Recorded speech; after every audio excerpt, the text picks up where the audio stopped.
Hello friends. Did you know nearly 80% of those who watch my videos aren't subscribed? If you enjoy these stories, please hit that subscribe button and leave a like. It really helps. Thank you for being here. By the way, where are you watching from? Let me know in the comments. The pine forests of East Texas pressed in on both sides of State Highway 259 as Royce Delaney guided his 18-wheeler through the winding backroads. At 46, Royce had been driving these routes for the better part of 2 decades, hauling everything from lumber to livestock through the thick woods that covered this corner of the state. Unlike the wide-open interstates he'd driven in his younger days, these narrow 2-lane roads demanded constant attention. Deer could leap out at any moment, and the shoulders dropped off sharply into drainage ditches that could swallow a car whole. It was just past 10 p.m. on a humid Thursday night in late September when Royce's engine began making a sound no trucker ever wants to hear, a metallic grinding that started soft but grew louder with each mile. He'd just passed through the tiny town of Dangerfield, and the next real service station was still 40 miles away in Marshall. The temperature gauge was climbing steadily, and wisps of steam were starting to escape from under the hood. Royce knew he had maybe 5 minutes before the engine seized completely. He scanned the dark road ahead for any place to pull off safely. These East Texas backroads were unforgiving. No wide shoulders, no rest areas, just thick forest pressing in on both sides. Then, through the trees, he caught a glimpse of lights. Not the harsh fluorescence of a gas station, but the warm yellow glow of house windows. As he rounded the next curve, he saw it. A gravel driveway leading to what looked like an old farmhouse set back from the road, with several outbuildings and what might be a garage or workshop. The engine gave a particularly violent shudder, making the decision for him. Royce flipped on his hazard lights and carefully maneuvered the big rig onto the gravel drive, praying it would hold the weight. The truck made it about 50 yards before the engine finally gave out with a grinding halt, steam now pouring from under the hood in thick clouds. He was blocking the driveway, but there was no help for it. The truck wasn't going anywhere under its own power. Royce sat in the sudden silence for a moment, letting his eyes adjust to the darkness beyond his headlights. The farmhouse was maybe another 100 yards up the drive, a 2-story structure that had seen better days. Paint peeled from the siding, and the wraparound porch sagged in places. But lights glowed warmly in several windows, and smoke drifted from the chimney despite the mild September evening. Someone was definitely home. He grabbed his flashlight and climbed down from the cab, the humid East Texas air immediately making him sweat through his shirt. Crickets and tree frogs created a wall of sound from the surrounding forest. But underneath that natural chorus, he could hear something else. Music drifting from the house. Old music, the kind his grandmother used to play on her record player. Something about it made the hair on his arms stand up, though he couldn't say why. As Royce approached the house, motion sensor lights suddenly blazed to life, temporarily blinding him. When his vision cleared, he found himself looking at a man standing on the porch, having emerged so quietly that Royce hadn't heard the door open. The man was tall and thin, maybe 60 years old, wearing clean overalls and a plaid shirt. His face was deeply lined but clean-shaven, and his eyes were such a pale blue they seemed almost colorless in the harsh light. "Evening," the man said, his voice carrying a deep East Texas drawl. "That your rig, blocking my driveway?" "Yes, sir. I'm real sorry about that," Royce replied, stopping at the foot of the porch steps. "Engine seized up on me. I was hoping I could use your phone to call for a tow, maybe get my company to send another driver to pick up my load." The man studied him for a long moment, those pale eyes unblinking. Then his weathered face split into a smile that didn't quite reach his eyes. "Phone lines have been down since that storm last week. Cell service is spotty at best out here. You'd have to drive clear to Marshall to get a decent signal." He gestured toward the truck. "But I might be able to help you with that engine. I'm Virgil Haney, used to work on big rigs before I retired." "Royce Delaney," Royce said, shaking the offered hand. Virgil's grip was firm but cold despite the warm evening. "I'd appreciate any help you could give, but this feels like more than a roadside fix. The whole cooling system's shot." Virgil nodded thoughtfully. "Well, let's have a look at least. But first, you must be thirsty. Come on in. Have some sweet tea while the engine cools down enough to inspect. My daughter Lorene just made a fresh pitcher." Something in Royce's gut told him to politely decline, to walk back to his truck and wait for morning. But that was foolish. These were just country folks, and he'd broken down in their driveway. The least he could do was be neighborly. He followed Virgil up the creaking porch steps and through the front door. The inside of the house was like stepping back in time. Wood-paneled walls were covered with faded photographs in ornate frames. Doilies adorned every surface, and the furniture looked like it hadn't been updated since the 1960s. The music he'd heard was coming from an actual record player in the corner, the vinyl disc spinning lazily. The air was thick with the smell of something cooking, pot roast maybe, mixed with an underlying scent of mothballs and something else, something medicinal and sharp. "Lorene," Virgil called toward this back of the house. "We got company." Footsteps approached from the kitchen, and a woman appeared in the doorway. Royce had expected someone around Virgil's age, but Lorene looked to be in her 30s, with long dark hair and the same pale blue eyes as her father. She wore a simple cotton dress that looked handmade, and her feet were bare. When she smiled, it was warm and genuine in a way her father's hadn't been. "Well, hello there," she said, her voice soft and musical. "Don't get many visitors out this way. You must be the poor soul with the broken-down truck." "Yes, ma'am, Royce Delaney. Sorry to impose on y'all like this." "Nonsense," Lorene said, already moving toward the kitchen.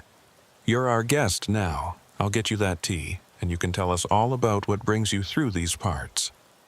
Royce sat in the offered chair, a high-backed thing that creaked under his weight. Virgil sat across from him, those pale eyes never leaving Royce's face. The silence sat and stretched uncomfortably until Lorene returned with a tall glass of tea, ice cubes clinking. "So, Mr. Delaney," Virgil said as Royce took a grateful sip of the tea, which was perfectly sweetened and refreshingly cold. "What are you hauling?" "Agricultural equipment," Royce replied. "Heading from Shreveport to Tyler. Nothing too valuable or time-sensitive, thankfully." "Agricultural equipment," Virgil repeated slowly, as if tasting the words. "Funny how things come full circle. This used to be farming country, you know, before the lumber companies bought up most of the land, before the young folks all moved to the cities." Lorene had settled into another chair, her bare feet tucked underneath her. "Daddy likes to reminisce about the old days," she said with a fond smile. "Sometimes I think he wishes we could turn back the clock." "Nothing wrong with remembering better times," Virgil said, his voice taking on an edge. "When families stayed together, when people knew their neighbors, when strangers didn't just pass through without so much as a how do you do." The atmosphere in the room had shifted subtly. Royce took another sip of tea, suddenly aware of how isolated he was. His truck was dead, his phone was useless, and he was miles from the nearest town. "Well," he said, setting down the glass, "I appreciate the hospitality, but maybe we should look at that engine now. I don't want to keep y'all up too late." "Oh, it's early yet," Lorene said with a laugh that sounded slightly off, like she was remembering how laughter was supposed to sound. "We're night owls out here, aren't we, Daddy?" "That we are," Virgil agreed, standing with a groan. "Tell you what, Mr. Delaney, let me grab my tools, and we'll see what we can do about that engine. Lorene, Why don't you show our guests the workshop while I gather what we need?" Before Royce could protest that he could wait by the truck, Lorene was on her feet, gesturing for him to follow. "It's just out back," she said. "Daddy's quite proud of his setup." They walked through the kitchen, which was surprisingly modern compared to the rest of the house, all stainless steel appliances and clean countertops. But Royce noticed something odd. There were no windows. Every window frame had been boarded over from the inside, painted the same white as the walls so it wasn't immediately obvious. When he asked about it, Lorene's laugh was brittle. "Daddy's particular about privacy," she said, "and the morning sun was just too bright for my migraines." They exited through the back door into the humid night. The workshop was a large metal building about 50 yards from the house, well lit and humming with the sound of generators. As they approached, Royce could see through the open doors that it was indeed impressive. Tool chests, hydraulic lifts, and equipment that looked professional grade. But something else caught his eye. A truck parked in the back bay, covered with a tarp. "Daddy works on vehicles for folks sometimes," Lorene explained, following his gaze. "That one's been here a while. The owner never came back for it." She said it casually, but something in her tone made Royce's skin crawl. They entered the workshop, and Royce couldn't shake the feeling that something was off.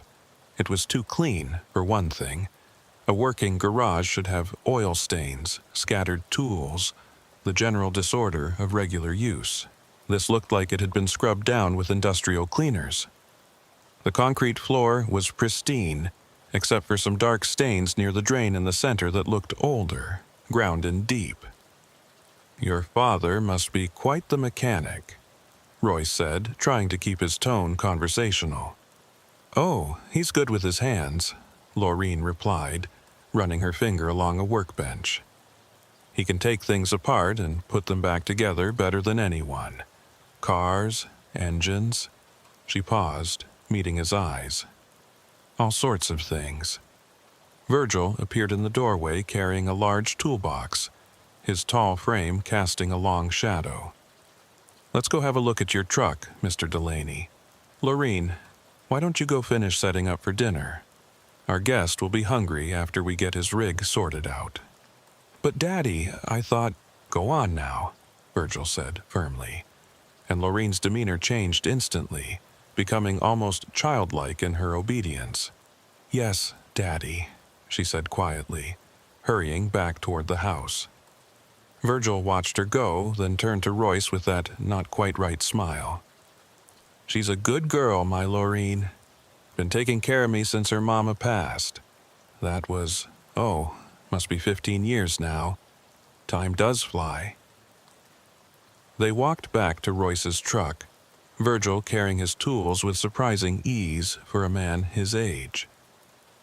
The engine had cooled enough to open the hood, and Virgil made a show of examining the damage, making thoughtful noises and occasionally asking Royce to try starting it. After about 20 minutes, he straightened up, wiping his hands on a rag. "Well, Mr. Delaney, I've got good news and bad news. The bad news is your water pump's completely shot, and you've got a cracked head gasket. The good news is I might have the parts in my workshop. The bad news again is it's a good 8-hour job, minimum, and that's if everything goes smooth." Royce's heart sank. 8 hours meant spending the night here, and every instinct he had was screaming at him to get away from this place. Maybe I should just wait for morning, try to get a signal and call for a tow. "Nonsense," Virgil said, his tone brooking no argument. "You can't sleep in that truck with no power, and there's nowhere to walk to from here. Nearest town's 15 miles, and that's if you don't get lost in the woods. We've got a guest room, clean sheets, and Lorene's making her special pot roast. In the morning, we'll get you fixed up and on your way." The rational part of Royce's brain knew the old man was right. Walking 15 miles through unfamiliar forest in the dark was foolish, and sleeping in a dead truck would be miserable. But something about this place, these people, set off every alarm bell he had. "That's very kind, but I don't want to impose—" "No imposition at all," Virgil interrupted. "Truth is, we don't get much company out here. It'd be nice to have someone new to talk to over dinner. Lorene especially. She doesn't meet many people her own age." There was something in the way he said it that made Royce think of Lorene's bare feet, her homemade dress, the way she'd obeyed her father like a scared child rather than a grown woman. He thought of those boarded-up windows and the too-clean workshop with its dark stains by the drain. "I really should stay with my truck," Royce said. "Company policy and all. They've got valuable equipment in that trailer." Virgil's friendly expression faltered for just a moment, his pale eyes going flat and cold. Then the smile returned, wider than before. Of course. Can't be too careful these days. Tell you what, let me at least bring you out some dinner and a lantern, maybe a radio to keep you company. It's going to be a long, dark night otherwise. That would be appreciated, thank you." Virgil headed back toward the house, and Royce immediately climbed back into his cab, locking the doors behind him. He tried his cell phone again. No signal, not even a single bar. The CB radio was dead without engine power. He was completely cut off. Through the windshield he watched the house. Shadows moved past the lit windows, and he could see Virgil and Lorene in what looked like an animated conversation. At one point, Lorene gestured wildly toward the truck, and Virgil grabbed her arm, pulling her away from the window. Royce dug through his cab looking for anything useful. He had a tire iron, a heavy flashlight, a knife in his lunchbox. Not much if things went bad, but better than nothing. He also found an old battery-powered radio in his emergency kit. It crackled to life, picking up nothing but static on most channels, but finally he found a weak signal from a station in Shreveport. Continues for missing truck driver Wallace Henley, who disappeared 3 weeks ago near Dangerfield. His truck was found abandoned on Highway 259 with no sign of struggle. This is the third driver to go missing in East Texas in the past 2 months. State police are asking anyone with information. The radio cut to static as the battery died. Royce's blood ran cold. 3 missing truckers, all in this area. And here he was, broken down in the driveway of an isolated farmhouse with people who made his skin crawl. A knock on the truck door made him jump. Lorene stood outside, holding a tray with a covered plate and a thermos. She was smiling, but in the light from the house, he could see she'd been crying. "Daddy said you wanted to eat out here," she called through the glass. "I brought you dinner." Royce cracked the door just enough to take the tray. "Thank you, Lorene. That's very kind." She lingered, clearly wanting to say something. Finally, she leaned closer and whispered, "You should leave. As soon as you can, you should go." "Lorene!" Virgil's voice cracked like a whip from the porch. "Get back in here. Let the man eat in peace." She flinched and hurried back to the house without another word. Royce watched her go, then looked at the food she'd brought. It smelled amazing. Pot roast with vegetables and fresh bread. His stomach growled, reminding him he hadn't eaten since lunch. But after Lorene's warning, he couldn't bring himself to touch it. The hours crawled by in the darkness of the cab.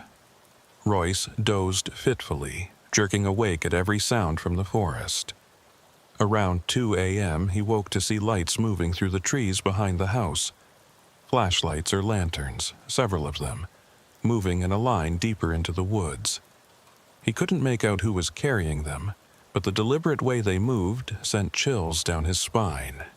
By 3 a.m., exhaustion overtook caution, and Royce fell into a deeper sleep. He dreamed of being underground, surrounded by the smell of earth and decay, trying to claw his way to the surface while someone above laughed and shoveled more dirt onto him. He woke to bright sunlight and someone tapping on his window. Virgil stood there with a steaming mug of coffee and that same unsettling smile. "Morning, Mr. Delaney. Hope you managed some sleep." I've been in the workshop since dawn, and I think I found parts that'll work for your truck." Royce's mouth was dry. His back ached from sleeping in the seat, and he needed to relieve himself desperately. Against his better judgment, he opened the door and climbed down. The morning air was already thick with humidity, promising another scorching East Texas day. "There's a bathroom in the workshop," Virgil said, seeming to read his discomfort. "And Lorraine's making breakfast if you're hungry." "Just the bathroom, thanks," Royce said, following Virgil toward the metal building. In the daylight, the property looked less sinister. Just a run-down farmhouse with the usual collection of outbuildings and overgrown fields. But he noticed things he'd missed in the dark, like the fact that all the vehicles he could see, an old pickup, a sedan, even a riding mower, had flat tires, as if they'd been deliberately disabled. And the windows he'd thought were boarded up from inside were actually painted black. Every single one. The workshop bathroom was surprisingly clean, with industrial soap and paper towels. When Royce came out, Virgil was already under his truck's hood, working with practiced efficiency. Despite his unease, Royce had to admit the old man seemed to know what he was doing. "Found a water pump that'll fit with some modification," Virgil said without looking up. "The head gasket's trickier, but I can make something work. Should have you running by afternoon." "I appreciate this, Mr. Haney. What do I owe you?" "We'll settle up when the job's done," Virgil replied. "Why don't you go get some breakfast? Lorraine gets upset when folks don't eat her cooking." Royce didn't want to go back to that house, but he also didn't want to antagonize these people when his truck was in pieces. He walked slowly back to the farmhouse, noting details in the daylight. The place had once been well maintained. He could see the ghost of flower gardens, the remains of a painted fence. But neglect had taken over, leaving everything with an air of decay. Lorraine was in the kitchen, stirring something on the stove. She looked different in the morning light. Older, more tired, with dark circles under those pale eyes. She managed to smile when she saw him. "Morning, Mr. Delaney. How do you like your eggs?" "Scrambled's fine, thank you." He sat at the kitchen table, noting that here, too, every window was covered. "Lorraine, can I ask you something?" She tensed, but nodded. "Last night, you told me I should leave. What did you mean?" She was quiet for so long he thought she wouldn't answer. Then, speaking barely above a whisper, she said, "Daddy doesn't like people leaving. He gets upset when they try to go before he says they can." "Has he hurt people?" She turned to face him, and the look in her eyes was answer enough. "He's not a bad man," she said, as if trying to convince herself. "He just gets confused sometimes. Ever since Mama died, he gets confused about who should stay and who should go." "Lorraine, those missing truckers? You should eat your breakfast," she interrupted, setting a plate in front of him. "And then you should let Daddy fix your truck, and then you should drive away and never come back. Don't stop for anything, don't look back, and don't ever come this way again." The eggs were perfectly cooked, the toast buttered just right, but Royce could barely swallow past the lump in his throat. "Come with me," he said suddenly. "When I leave, come with me. I can take you somewhere safe." Lorraine's laugh was bitter. "There's nowhere safe from Daddy. Besides, someone has to take care of him. He's all I have left." She turned back to the stove. "The others didn't listen when I warned them. They tried to sneak away or fight back. You seem smarter than that, Mr. Delaney, so please, just do what Daddy says, and maybe you'll be the first one to drive away from here." "The first? How many?" The back door slammed open, and Virgil stood there, covered in grease and oil. His pale eyes moved between them, suspicious and cold. "Hope I'm not interrupting anything," he said, his tone making it clear he knew he was. "Just serving Mr. Delaney breakfast, Daddy," Lorraine said quickly. "Is the truck fixed?" Getting there, Virgil replied, still staring at Royce. Funny thing, though. I found something interesting in the truck's computer system. Seems Mr. Delaney here triggered a GPS alert when his engine failed. His company knows exactly where he is. Royce tried to keep his face neutral. His company's trucks did have GPS, but the system was notoriously unreliable, especially out in rural areas. Still, if it made Virgil think twice about doing anything stupid... They'll send someone if I don't check in by noon, Royce lied smoothly. Company policy for breakdowns. Virgil nodded slowly. Then we'd better get you fixed up before noon, hadn't we? He smiled, but there was something different about it now. A resignation, maybe, or disappointment. Come on back to the workshop when you're done eating. I could use an extra pair of hands. After he left, Lorene grabbed Royce's arm. He knows you're lying, she whispered urgently. He used to work for a trucking company before Mama died. He knows how the systems work. She glanced toward the door, then pressed something into his hand, a key. For the sedan out front. Tanks full, keys were in the ignition. When you get a chance, run. Don't worry about your truck, just run. What about you? I told you, there's nowhere for me to go. But maybe you can make it. Maybe you can... Lorene! Virgil's voice boomed from outside. Need you out here, girl. She squeezed Royce's hand once, then hurried outside. Through the window, one of the few not painted black, he realized, he could see them by the workshop. Virgil gesticulating angrily while Lorene stood with her head bowed. This was his chance.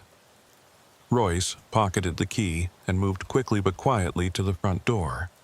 The sedan was only 50 feet away. If he could get to it, start it, he could be gone before Virgil could stop him. He'd send help back for Lorene, get the police out here. The front door creaked as he opened it, and he froze, listening. No response from the workshop. He stepped onto the porch, then down the steps, walking casually as if just getting some air. The sedan was an old Toyota, dusty but intact except for those flat tires. Wait.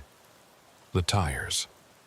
Lorene had said the tank was full, but she hadn't mentioned. He knelt beside the car, heart sinking. The tires hadn't just gone flat. They'd been slashed, all four of them, cut so deeply that no amount of air would help. This car wasn't going anywhere. Clever girl, my Lorene. Virgil's voice came from directly behind him. Royce spun around to find the old man standing there with a tire iron in his hand. She likes to give our guests hope. Says it makes them easier to manage. False hope is better than no hope, she says. Royce stood slowly, calculating distances. He was younger and probably stronger than Virgil, but the old man had a weapon and the advantage of knowing the terrain. Now, Mr. Delaney, Virgil continued conversationally, we can do this easy or hard. Easy is you come back to the workshop, let me finish fixing your truck, and then you drive away and we never see each other again. Hard is what happened to those other fellows who didn't want to be reasonable. You killed them, Royce said. It wasn't a question. Killed is such a harsh word. They just stayed longer than expected. Permanently, you might say. Virgil's smile was genuinely amused now. You know the funny thing about these East Texas woods? They're full of old wells, abandoned mine shafts, places where someone could disappear and never be found. The first fellow, that Henley guy, he's about 300 feet that way. He pointed toward the forest, at the bottom of a well that hasn't seen use since the 1920s. Why? Royce asked, trying to keep him talking while looking for an opening. Why kill random truckers? Random? Virgil laughed. Oh, Mr. Delaney, there's nothing random about it. You all came here. You all broke down right in my driveway. What are the odds of that happening naturally? The implication hit Royce like a punch to the gut. You sabotaged the road. You did something to make trucks break down here. Just a little oil slick in just the right spot, Virgil admitted. Right on that curve about a mile back. Hit it at the wrong angle, which trucks always do because of how the road banks, and it sends a shock through the whole drivetrain. Sometimes causes immediate failure, sometimes takes a few minutes to manifest. Either way, by the time you're looking for a place to pull over, my driveway is the only option. That's insane. Why would you? Because Lorene needs company, Virgil said simply. She gets so lonely out here, just the two of us. After her mama died, she stopped going to town, stopped seeing people. Said she couldn't leave me alone, so I bring people to her. Truckers are perfect. Independent contractors, often alone. Sometimes not missed for days or weeks. But you kill them. Only the ones who try to leave wrong, Virgil corrected. I give everyone the same chance. Let me fix your truck, be polite to my daughter, and you can go. But some folks, they get scared. They try to run, they threaten us. Those ones have to stay. And how many have you let go? Royce challenged. Virgil's silence was answer enough. So no one actually gets to leave, Royce said. Well, you could be the first, Virgil offered, though his grip on the tire iron suggested otherwise. Your truck really is almost fixed. Another hour or two and you could drive out of here. All you have to do is play along, be nice to Lorene, pretend you believe we're just helpful country folk. It was a lie, Royce knew. Virgil had no intention of letting him leave, not after revealing all this. But maybe if he played along, he could find another opportunity. Okay, Royce said, raising his hands in surrender. Okay, let's go fix the truck. Virgil studied him for a long moment, then nodded. Smart man, come on then. They walked back toward the workshop, Virgil staying behind him, the tire iron never wavering. As they passed the house, Royce saw Lorene watching from the kitchen window. She looked resigned, defeated, like she'd seen this play out before and knew how it would end. In the workshop, Virgil directed him to help with the engine repairs, always keeping the tire iron within reach. The old man really did know his way around an engine. Under different circumstances, Royce would have been impressed. They worked mostly in silence, the only sounds the clanking of tools and the distant hum of generators. After an hour, Virgil straightened up. Need a specific gasket for my storage. It's in the back room there, he pointed to a door Royce hadn't noticed before. Come help me find it. Every instinct screamed danger, but with Virgil holding that tire iron, Royce had no choice. He walked to the door, Virgil close behind, and opened it. The smell hit him first. Decay, earth, and something chemical like formaldehyde. The room was larger than expected, extending back into darkness, but in the beam of Virgil's flashlight, Royce could see shapes along the walls. It took his brain a moment to process what he was seeing. Bodies, or what had been bodies.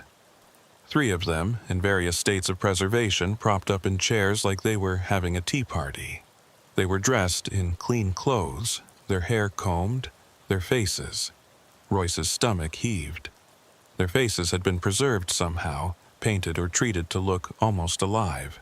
The ones who wouldn't cooperate, Virgil said, conversationally.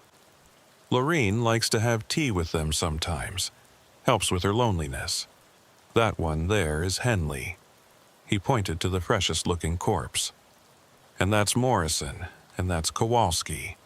Good men, all of them, just not very understanding about our situation. Royce couldn't speak, couldn't breathe.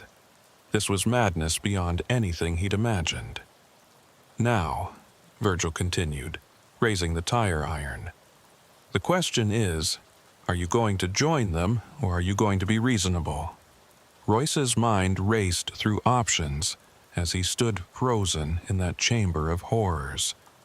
3 preserved corpses stared at him with their painted eyes, while Virgil waited behind him with the tire iron. The smell was overwhelming. Death mixed with chemicals and the musty scent of disturbed earth. Somewhere in the darkness beyond the flashlight's beam, water dripped steadily, the sound echoing in what must be a much larger space than initially appeared. "I asked you a question, Mr. Delaney," Virgil said patiently. "Are you going to be reasonable?" "Yes," Royce managed to croak out. "Yes, I'll be reasonable." "Good man. Now, here's what's going to happen. We're going to finish fixing your truck together. Then you're going to have dinner with Lorene and me, a nice family meal. After that, well, we'll see how things go." They backed out of the storage room, Virgil pulling the door shut with a sound that seemed far too final. Back in the main workshop, Royce's hands shook as he tried to continue working on the engine. His mind kept replaying what he'd seen. Those bodies, positioned like dolls, their dead faces made up to look alive. And Lorene had tea with them. Sweet, sad Lorene, who had tried to warn him, was just as insane as her father. "You're wondering about Lorene," Virgil said, reading his expression. "Whether she's part of this or a victim." Royce said nothing, focusing on tightening a bolt. "She's both," Virgil continued. "After her mama died, Lorene just broke. Started talking to her mama like she was still there, setting her place at dinner, leaving her bedroom exactly as it was. The doctors wanted to institutionalize her, but I couldn't let them take my baby girl. So I brought her home, and I've been taking care of her ever since. By killing truckers. By giving her what she needs," Virgil corrected sharply. "Company, stability. The illusion that the world hasn't changed, that people still visit, still care. Those men in there, they're her friends now. They'll never leave her, never abandon her like her mama did." The twisted logic of it made Royce's skin crawl. She knows they're dead. Part of her knows, but part of her doesn't. And that's the part that keeps her functioning. That's the part that can still smile, still cook breakfast, still pretend everything is normal. Virgil's voice took on a defensive tone. "I'm keeping my daughter alive the only way I know how." They worked in tense silence for another hour. The engine was actually coming together. Virgil hadn't been lying about his mechanical skills. Under different circumstances, Royce would have been grateful for the help. Now, he just wanted to survive long enough to get away from this nightmare. "There," Virgil finally said, stepping back. "Try starting her up." Royce climbed into the cab, turned the key. The engine rumbled to life, running smooth and strong. Relief and terror warred in his chest. The truck worked, but would he actually be allowed to leave in it? "Sounds good," Virgil called up. "Now shut her down and come inside for lunch. Lorene's been cooking all morning." "I should really get going. I insist." The tire iron was back in Virgil's hand, casual but present. "Besides, you need to let the engine run for a bit, make sure the repair holds. What's another hour or two?" They walked to the house, Royce acutely aware of Virgil behind him. Inside, the dining room table was set for 4. 4 plates, 4 sets of silverware, 4 glasses. Lorene stood by the table in a different dress, this one with tiny flowers printed on it, her hair freshly brushed and pinned back. "Oh, good, you're just in time," she said brightly, but her eyes were red-rimmed, puffy from crying. "I made chicken and dumplings, Mama's recipe." That's when Royce noticed the 4th chair wasn't empty. A woman's dress was draped over it, arranged as if someone was wearing it. A wig of gray hair was positioned where a head would be. A pair of glasses rested on the table in front of the place setting. "Mama, this is Mr. Delaney," Lorene said to the empty dress. "He's the trucker Daddy's been helping." Virgil sat down casually, as if this was perfectly normal. He gestured for Royce to take the remaining chair. Having no choice, Royce sat, trying not to stare at the grotesque tableau. "Mama's feeling quiet today," Lorene explained as she served the food. "She gets like that sometimes." The chicken and dumplings smelled delicious, but Royce could barely force himself to take a bite. Across from him, Lorene ate mechanically, occasionally glancing at the empty dress as if listening to something only she could hear. Virgil ate with apparent appetite, watching Royce with those pale, unblinking eyes. "Tell me about your family, Mr. Delaney," Virgil said suddenly. "Wife? Kids?" "Divorced," Royce lied. He actually had a wife and 2 teenage sons in Tyler, but he didn't want these people knowing anything real about his life. "No kids. That's a shame," Lorene said softly. "Children are such a blessing, aren't they, Mama?" She looked at the empty dress, then nodded as if receiving an answer. "Mama says children keep you grounded, give you purpose." Lorene always wanted children of her own, Virgil added. But after her mama passed, well, she couldn't leave me alone to start her own family. Such a devoted daughter. The best daughter, Lorene agreed. But there was something hollow in her voice. "I could never leave Daddy, or Mama." The meal continued in surreal normalcy. Virgil discussing the weather, Lorene occasionally addressing the empty dress, Royce trying to eat enough to avoid suspicion while his stomach churned with anxiety. Through the window, he could see his truck parked outside, so close yet impossibly far away. Finally, the meal ended. Lorene began clearing the dishes, humming tunelessly. Virgil leaned back in his chair, studying Royce. "You did well," he said quietly. Not everyone can handle Lorene's peculiarities with such grace. "She needs help," Royce said, matching his low tone. "Professional help." "She needs her family," Virgil countered. "And the friends we provide for her. The dead truckers, you mean. They're not dead to her. In her mind, they're just very quiet guests who never leave." Virgil stood. "Come on, let's test that engine properly. Take her for a spin down the driveway and back." This was it, his chance. Once he was in the truck, he could floor it, crash through any barrier they might have at the end of the driveway, get to the main road. But Virgil was already shaking his head, reading his thoughts. "I'll be riding with you, of course, just to make sure everything's running smooth." They walked to the truck, Virgil climbing into the passenger seat before Royce could object. The tire iron rested across his lap, a clear threat. "Go ahead," Virgil said. "Start her up." Royce turned the key, and the engine purred to life. He put it in gear and slowly drove down the gravel driveway. About 100 yards from the house, Virgil told him to stop. "See that?" He pointed to a gap in the trees. "That's the old logging road. Goes about 2 miles back into the forest before it dead ends at the old Haney family cemetery. That's where Lorene's mama is buried, where I'll be buried someday." He paused. "Where those fellows in the workshop will be buried, once Lorene doesn't need them anymore." "And me?" Royce asked. "Am I going to end up in that cemetery?" Virgil was quiet for a long moment. "I haven't decided yet. You're different from the others. You didn't panic, didn't try to fight right away.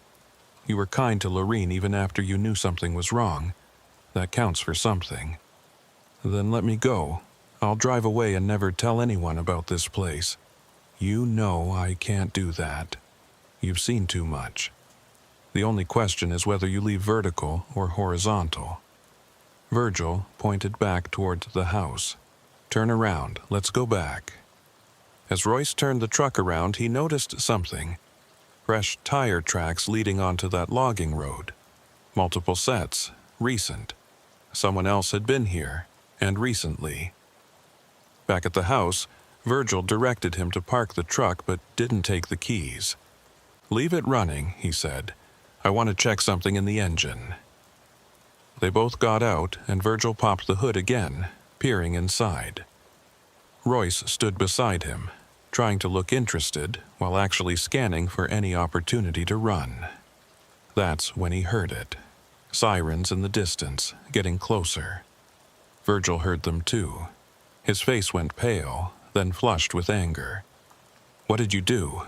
"Nothing, But Virgil was already moving, faster than Royce would have thought possible for his age. The tire iron swung through the air, and Royce barely ducked in time. He stumbled backward and Virgil advanced, raising the weapon again. The sirens were definitely closer now, multiple vehicles from the sound of it. Virgil's eyes darted between Royce and the road, calculating. "Laureen," he shouted, "get out here, we need to go." The front door burst open, and Laureen appeared. But she wasn't alone. Behind her were 2 Texas state troopers, their hands on their weapons. "Step away from him, Mr. Haney," one of them commanded. "Drop the tire iron." Virgil froze, the weapon still raised. "You called them," he said to Laureen, his voice full of betrayal. "You called them." "I'm sorry, Daddy," Laureen said, tears streaming down her face. "But I couldn't let you hurt anyone else. Mr. Delaney doesn't deserve to end up like the others." "They were for you," Virgil shouted. "Everything I did was for you." "I know, Daddy, I know." Laureen stepped forward, her hands raised placatingly. "But Mama wouldn't want this. She wouldn't want us to hurt people." "Mama's dead," Virgil screamed. And in that moment his careful control shattered completely. "She's been dead for 15 years, and you won't accept it. You sit at that table talking to empty air, setting places for ghosts, and I'm the crazy one?" More police vehicles pulled into the driveway. State troopers, local sheriff's deputies, even an ambulance. Officers surrounded Virgil, who dropped the tire iron and fell to his knees, sobbing. "I just wanted to keep her happy," he wept. "I just wanted my little girl to smile again." As the police took Virgil into custody, one of the troopers approached Royce. "Mr. Delaney, your company reported you missing when you didn't check in.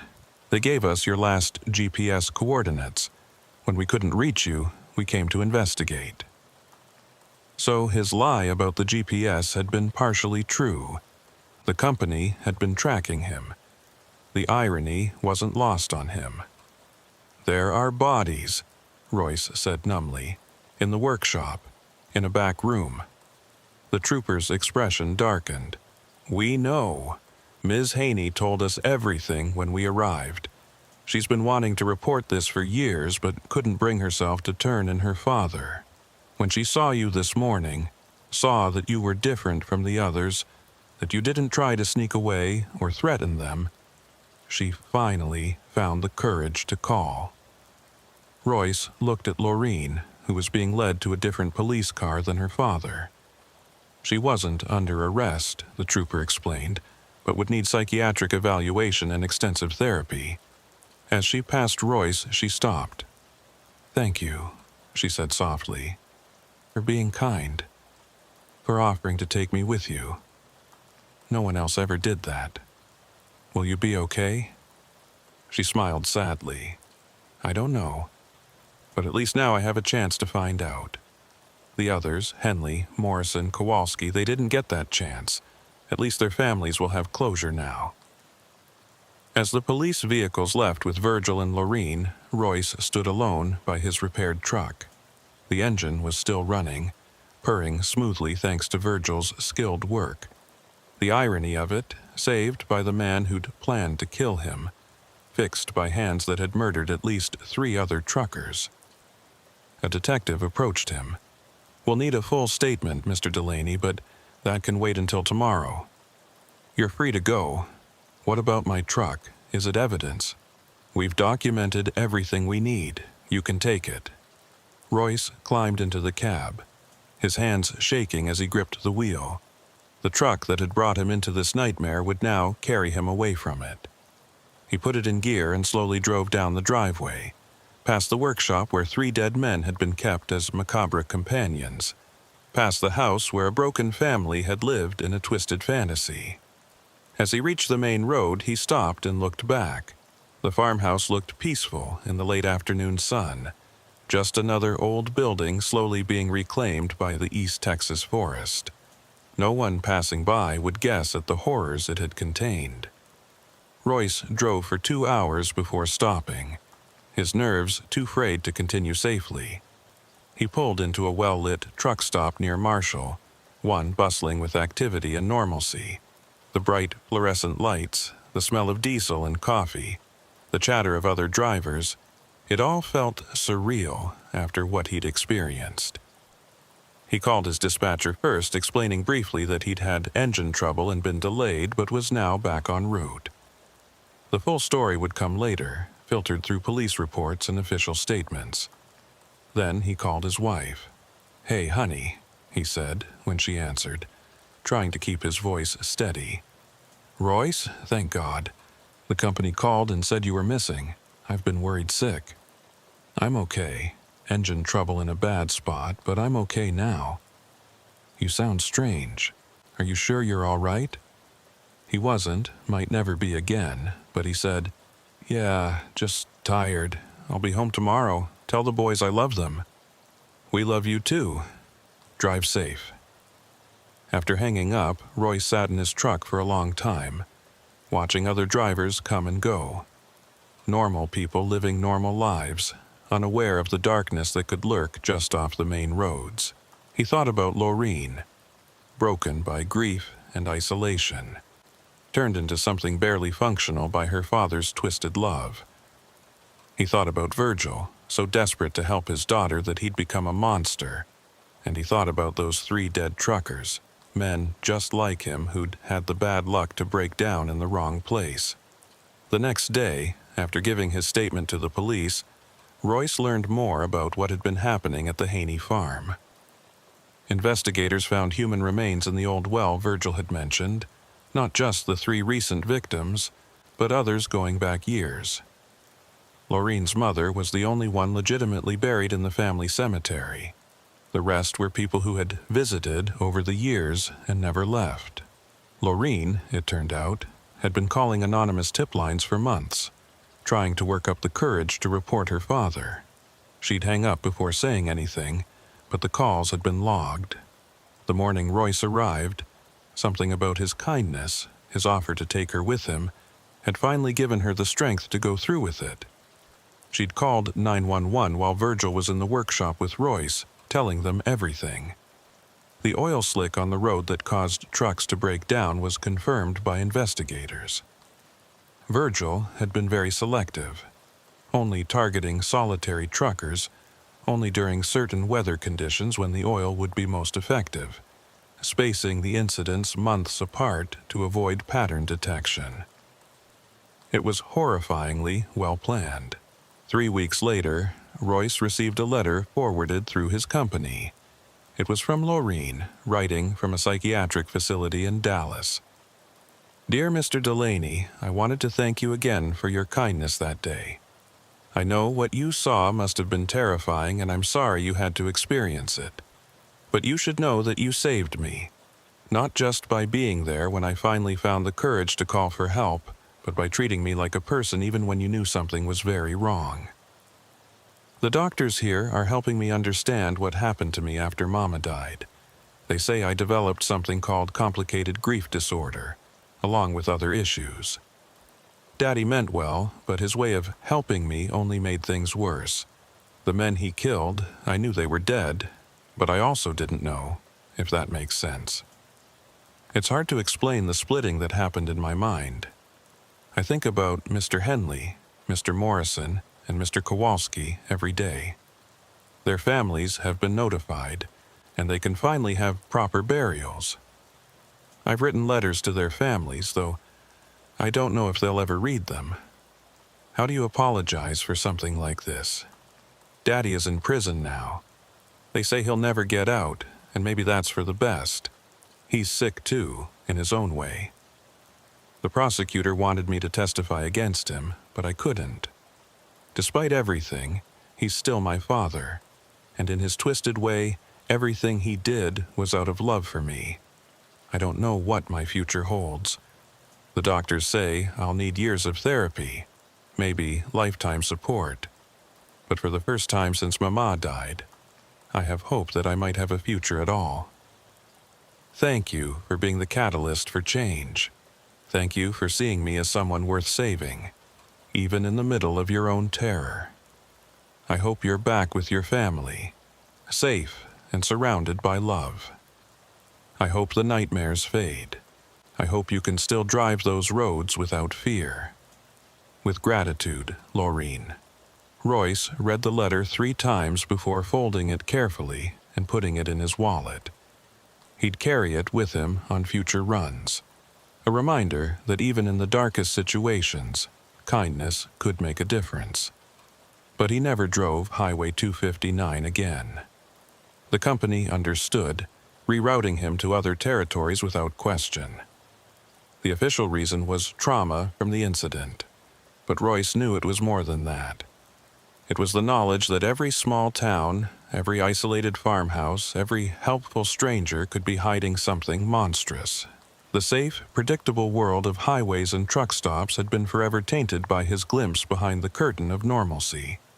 6 months after the incident, Royce was driving through Oklahoma when he heard a news report on the radio.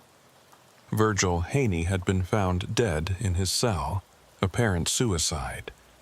He'd left a note that simply said, "I'm going to be with Mama now. Take care of Laureen." Royce pulled over at the next rest stop and sat quietly for a moment. He felt no satisfaction at Virgil's death, only a deep sadness for the whole tragic situation.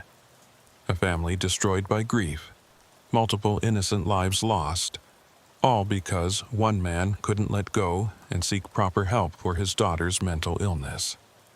He thought about calling Laureen, but what would he say? Instead, he made a donation to a mental health charity in her name and continued his route. A year later, Royce was training a new driver, a young man named Carlos who was eager to learn the routes through East Texas. As they approached the area where Highway 259 curved through the pine forests, Carlos noticed Royce tensing up. "You okay, boss?" "Yeah," Royce said, then reconsidered. "Actually, Carlos, let me tell you something. This job will take you to a lot of places, most of them perfectly safe. But sometimes, very rarely, you might find yourself in a situation that doesn't feel right. Trust that feeling. Don't worry about being rude or seeming paranoid. If something feels wrong, get out." Speaking from experience? Royce thought about the Haney farmhouse, about Virgil's pale eyes and tire iron, about Laureen's tears and the dressed-up corpses in the workshop. "Yeah," he said simply. "Experience." They drove in silence for a while, the pine trees pressing close on both sides of the road. Then Carlos asked, "That thing in the news last year about the trucker murders near Dangerfield, were you involved in that?" Royce glanced at him. The kid had done his homework. "I was the last one, the one who got away." Man, that must have been terrifying. It was. But you know what the scariest part was? How normal they seemed at first. Just helpful country folks with a broken daughter and too much grief. The monster doesn't always look like a monster, Carlos. Sometimes it looks like someone's grandfather. Sometimes it offers you sweet tea and fixes your truck. Carlos was quiet for a moment, digesting this. Then he asked, "Do you think the daughter, Laureen, do you think she was evil too?" Royce considered the question. No, not evil. Broken, used, trapped. Her father's victim as much as those dead truckers were. Maybe more so because she had to live with it every day. He paused. "I heard she's doing better. Living in a halfway house now, working at a library, trying to build some kind of normal life. Could you forgive someone like that? Someone who knew people were being killed and didn't stop it?" "I don't know if forgiveness is mine to give," Royce said. "That's for the families of the dead to decide. But I can understand how someone can be so damaged, so controlled, that they lose the ability to make right choices. And I can hope they find healing." They passed the exit for Ranch Road 2886, the one that led to the Haney farm.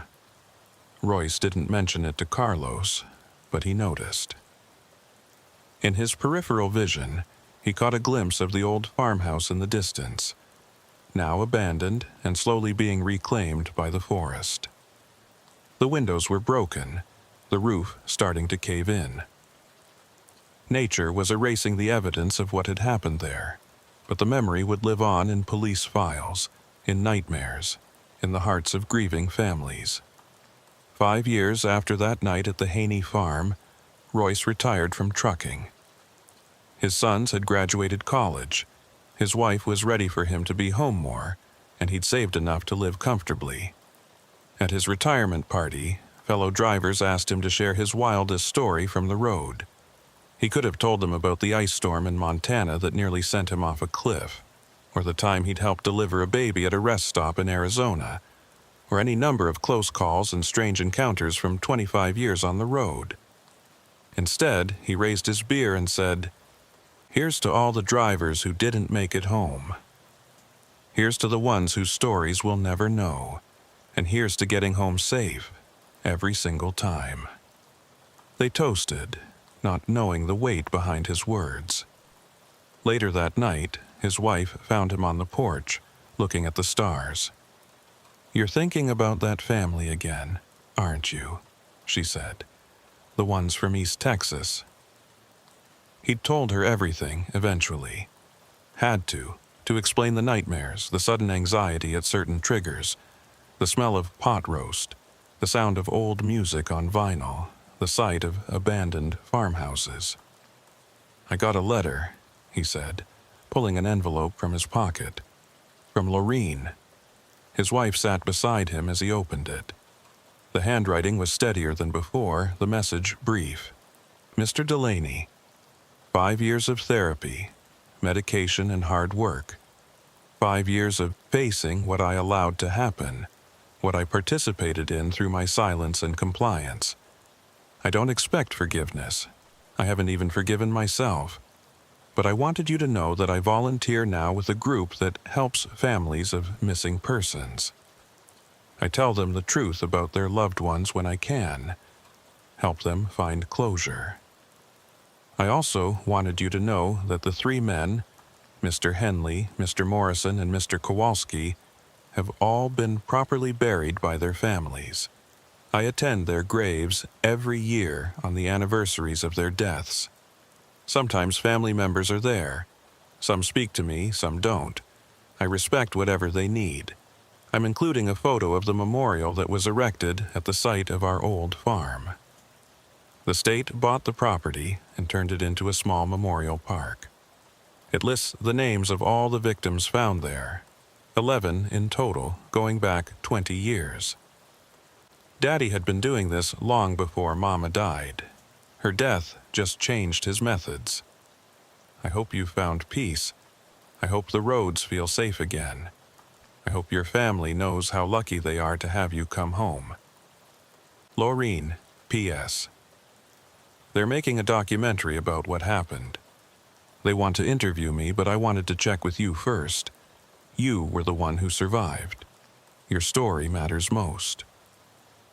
Attached was a photo of a simple stone memorial with 11 names carved into it. At the bottom was inscribed, "For those who traveled far from home and never returned. May their memories guide us toward light." "Will you do it?" his wife asked. "The documentary?" Royce thought for a long moment. "Maybe. If it helps prevent something like this from happening again. If it helps other drivers recognize the warning signs. And Lorene. She should tell her story too. The whole truth of it, the mental illness, the control, the fear, all of it. People need to understand how someone can be both victim and accomplice." They sat together in comfortable silence. the Texas night warm around them. Somewhere out there, truckers were driving through the darkness, carrying their loads along empty highways, past isolated farmhouses and through sleeping towns. Most would complete their journeys without incident, but a few might encounter something that didn't feel right, and maybe, just maybe, they'd remember to trust their instincts and get to safety. "I'm glad you came home," his wife said softly. "Me too," Royce replied, taking her hand. "Me too." The documentary aired 2 years later. The Last Exit, The Haney Farm Murders, won several awards and led to increased safety protocols for truckers, including mandatory GPS tracking and regular check-in requirements. Royce participated, as did Lorene, though they were interviewed separately. In the film, Lorene said something that stayed with viewers. "Evil isn't always a choice. Sometimes it's a slow slide into darkness, one small compromise at a time, until you look around and realize you're in hell and you don't remember the way out. My father created a hell trying to build me a heaven. Mr. Delaney was the first person in years to offer me a door. I'm grateful I finally had the courage to walk through it." The Haney farmhouse was demolished shortly after the documentary aired. The memorial park expanded to cover the entire property. Pine trees were planted in rows, one for each victim. As they grew, they would eventually hide all traces of the buildings that once stood there, leaving only forest and memory. Royce visited once, years after his retirement, driving his pickup truck along the old route he'd once traveled in his 18-wheeler. He stopped at the memorial, read the names, left flowers for each of the dead. As he turned to leave, he saw another figure approaching, Lorene, older now, her hair gray at the temples, but looking healthier than he'd ever seen her. They stood together in silence for a moment, two survivors of a nightmare that had consumed so many others. "Thank you for coming," she said finally. "Thank you for calling for help," he replied. They didn't embrace, didn't shake hands. The chasm between them was too vast for such simple gestures. But they nodded to each other, an acknowledgement of shared trauma and mutual survival, before going their separate ways. Royce drove home along Highway 259, through the pine forests of East Texas, past new houses and old farms, past places where other stories were unfolding. Some ordinary, some perhaps as dark as what had happened at the Haney place. But he wasn't afraid anymore. The road was just a road. The darkness was just darkness. The desert heat still radiated from the asphalt, even though the sun had set 3 hours ago. Harlan McCade kept his 18-wheeler at a steady 70 miles per hour along Highway 83, following the serpentine path that roughly paralleled the Rio Grande through some of the most desolate country in South Texas. At 54, Harlan had been running these border routes for almost 30 years, watching small towns dry up and blow away, while the drug war ebbed and flowed like a tide that never quite receded. Tonight's run was routine, a load of construction supplies from San Antonio to a development project in Laredo. Nothing special, nothing that should have attracted attention.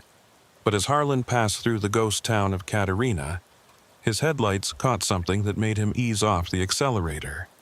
There, pulled off on the shoulder about a quarter-mile ahead, sat another 18-wheeler. Not unusual in itself, except for two things.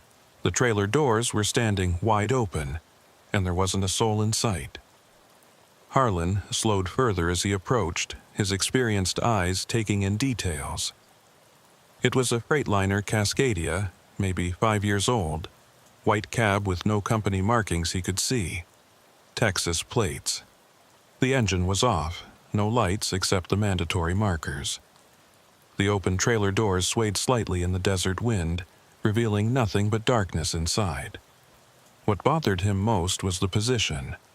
The truck was parked neatly on the shoulder, not at an angle like it had mechanical trouble, but deliberately placed, as if the driver had simply decided to stop and walk away. He pulled his own rig to a stop about 50 feet behind the abandoned truck and grabbed his heavy flashlight, leaving his engine running. The CB radio crackled with static, but no chatter, unusual for this time of night when drivers often kept each other company through the lonely hours. Harlan tried raising anyone on Channel 19. Breaker 19, this is Road Dog southbound on 83 near Katerina. Anybody know about this abandoned rig at mile marker 447? Over. Static was his only answer. He tried again on Channel 9, the emergency frequency, with the same result. Either nobody was monitoring or nobody wanted to respond. Neither option was comforting. Harlan climbed down from his cab, flashlight in one hand, tire iron in the other. A precaution learned from 3 decades of night driving through territory where bad things sometimes happen to solitary travelers. The desert silence was absolute except for the distant idle of his own engine. No insects, no coyotes, even the ever-present wind had stilled. It was the kind of quiet that made the hair on the back of your neck stand up. He approached the abandoned truck cautiously, sweeping his flashlight across the ground. No skid marks, no signs of struggle, no broken glass or debris. The driver's door was closed but unlocked. Harlan pulled it open, the hinges creaking in the silence.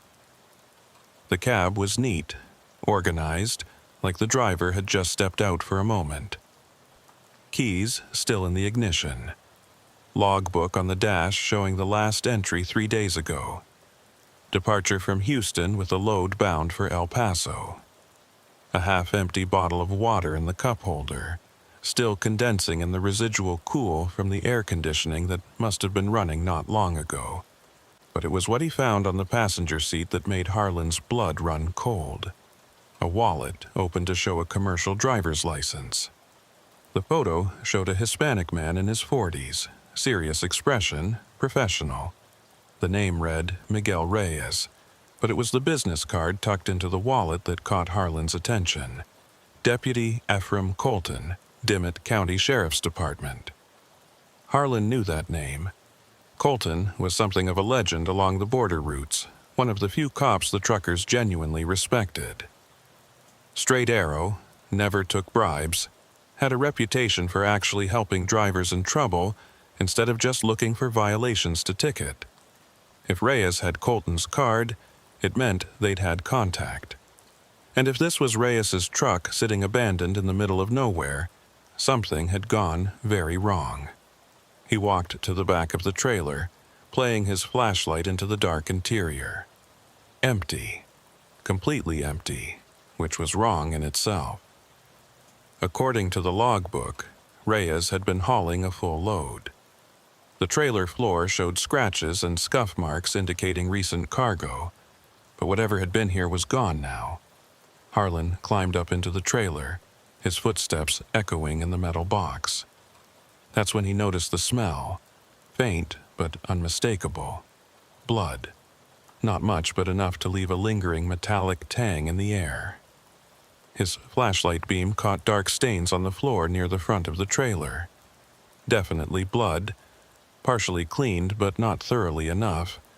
Someone had tried to cover something up here. Harlan backed out of the trailer quickly, his instincts screaming at him to get back in his truck and drive away. But the thought of Miguel Reyes, a fellow trucker whose face he'd just seen in that license photo, kept him from running. He pulled out his cell phone. 1 bar of signal, barely enough. He scrolled through his contacts until he found the number he wanted. It rang 4 times before a gravelly voice answered. "Colton here." "Deputy Colton, this is Harlan McCade. I'm a trucker, and I'm out on Highway 83 near Katerina. I found an abandoned rig that belongs to a driver named Miguel Reyes. Your business card was in his wallet." There was a long pause. When Colton spoke again, his voice was sharp, alert. "McCade, you said? Where exactly are you?" "Mile marker 447. southbound shoulder. The truck's been here at least a few hours, maybe more. Trailer's empty, but there's blood. Stop talking, Colton interrupted. Get back in your truck right now and drive away. Don't stop until you reach the truck stop in Carrizo Springs. I'll meet you there in an hour. Deputy, what's going... Mr. McCade, I need you to trust me. You're in danger just being there. Get in your truck and go. Now. The urgency in Colton's voice sent Harlan jogging back to his rig. He climbed in, released the brakes, and pulled back onto the highway, watching his mirrors nervously. As he accelerated away from the abandoned truck, he caught a glimpse of headlights in the distance behind him, approaching fast with no running lights, just the white glare of high beams. He pushed harder on the accelerator. The truck stop in Carrizo Springs was a welcome sight. Bright lights, other trucks, people, normal civilization. Harlan parked and went inside, ordering coffee he didn't want just to have something to do with his hands while he waited. He kept watching the door, jumping every time it opened. Deputy Ephraim Colton arrived 53 minutes after their phone call. He was exactly what Harlan had expected from his reputation. Tall, lean, weathered face that had seen too much sun and too many bad situations. Maybe 60 years old, with gray hair cut military short and eyes that missed nothing. He wore civilian clothes but moved like a cop, scanning the room before approaching Harlan's booth. "Mr. McCade," he said, sliding into the opposite seat. "Tell me everything you saw. Don't leave out any details." Harlan recounted his discovery, watching Colton's face grow increasingly grim. When he finished, the deputy was quiet for a moment, seeming to weigh his words carefully. "Miguel Reyes was working with me," he finally said. "Unofficially. He was helping track something, and now he's missing." He pulled out a small notebook, flipping through pages. 3 days ago, he called me from Houston. Said he'd been approached to haul a special load, off the books, cash payment. The kind of thing that's usually drugs or human cargo. But the pay was wrong. Too high for drugs, too low for people. He thought it might be weapons. Was it? I don't know. He was supposed to check in with me every 6 hours, let me know his position, what he was seeing. Last contact was 2 days ago when he passed through Uvalde. Said everything seemed normal, just a sealed load with instructions not to open it for any reason. Colton's jaw tightened. I should have told him to refuse the job, but we needed to know what was being moved through our territory. You think someone found out he was informing? That's exactly what I think. And now you've seen his truck, which means you're a witness to whatever happened. Colton leaned forward. "Mr. McCade, I need to ask you something, and I need you to be honest. Will anyone know you stopped there? Did you tell dispatch, family, anyone?" Harlan shook his head. "Just you. Good. Keep it that way. There are people moving things through South Texas who don't hesitate to kill anyone who gets in their way. Reyes found that out, and I don't want you to be next. Shouldn't we report this to who?" Colton interrupted. "Half the agencies down here are compromised. Border Patrol, State Police, even some of my own department. Money flows across that border in both directions, and it buys a lot of blind eyes." He stood. "I'm going to check out that truck, see if there's anything that tells us what happened to Miguel. You're going to continue your run to Laredo and forget you ever saw anything. Understood?" Harlan wanted to protest, but the look in Colton's eyes stopped him. This was bigger than just an abandoned truck. "What about Reyes's family?" "No family. That's why he was willing to take these risks." Colton pulled out a business card, writing something on the back. "That's my personal cell. If anyone approaches you about this, if you see anything unusual, you call me immediately. And Mr. McCade, be careful. These people have eyes everywhere." Colton left, and Harlan sat nursing his cold coffee for another 20 minutes before returning to his truck. The drive to Laredo was uneventful, but he couldn't shake the image of that abandoned rig, doors open to the desert night, blood on the trailer floor. Somewhere out there, Miguel Reyes was either dead or wishing he was. He made his delivery in Laredo the next morning and picked up a return load to San Antonio, produce from the Mexican farms that fed half of Texas. It was a familiar run, one he'd made hundreds of times, but today, everything felt different. Every vehicle that lingered too long in his mirrors made him nervous. Every unmarked road leading into the brush reminded him that people disappeared out here all the time. He was about 30 miles north of Laredo when he noticed the helicopter. It was flying low, parallel to the highway, the kind of black, unmarked aircraft that could belong to any of a dozen agencies or none of them. It stayed with him for 5 miles before veering off to the west, disappearing into the heat haze. Harlan told himself it was nothing, just border surveillance, routine, but his hands were sweating on the wheel. That evening, he stopped at a truck stop in Cotulla to fuel up and grab dinner. While he was eating, his phone buzzed with a text from an unknown number. "Check your trailer." Harlan's blood ran cold. He abandoned his half-eaten meal and walked quickly to his truck, circling it carefully. Everything looked normal, seals intact, no signs of tampering. But when he climbed up and opened the trailer doors, his flashlight illuminated something that shouldn't have been there. A cardboard box, about the size of a filing cabinet, sitting among the pallets of produce. It hadn't been there when he'd loaded in Laredo. He'd supervised that personally. He climbed into the trailer and approached the box cautiously. No markings, no labels, just plain brown cardboard sealed with tape. His phone buzzed again. "Deliver as normal, no stops, no inspection, $50K in your account tomorrow." $50,000, more than he made in a year, all for delivering one unmarked box that someone had somehow placed in his sealed trailer without him knowing. Harlan stood there in the dark trailer, flashlight trembling slightly in his hand, knowing he was standing at a crossroads. Take the money and become part of whatever had gotten Miguel Reyes killed, or refuse and potentially become the next trucker to disappear along the border routes. He pulled out Deputy Colton's card and dialed the personal number. "This is McCade. Someone put something in my trailer. They're offering me money to deliver it." There was a pause. Then Colton's voice tense. "Where are you?" "Cotulla truck stop." "Don't move. Don't touch the box. I'm 40 minutes away." "And McCade?" "There are probably eyes on you right now, so act natural. Go back inside, finish your dinner, make it look like you're following their instructions." Harlan closed the trailer, trying to look casual, and walked back into the truck stop. Every face seemed suspicious now, every glance potentially surveillance. He forced himself to eat, though the food tasted like cardboard. His phone buzzed again. "Why did you make a call?" They were watching. Listening, maybe.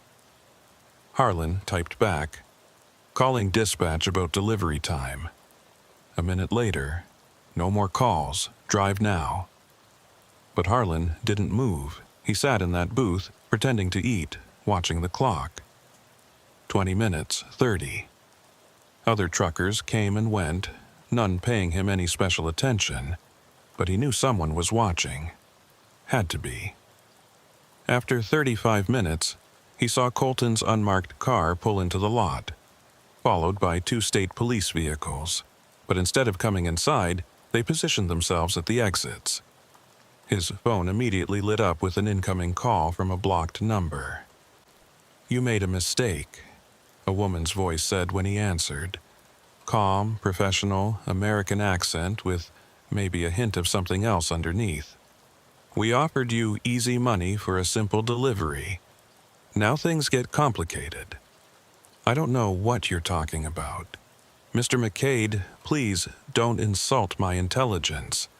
Deputy Colton is in the parking lot with backup. You called him. That tells me you know exactly what's happening." The woman paused. "You have two choices.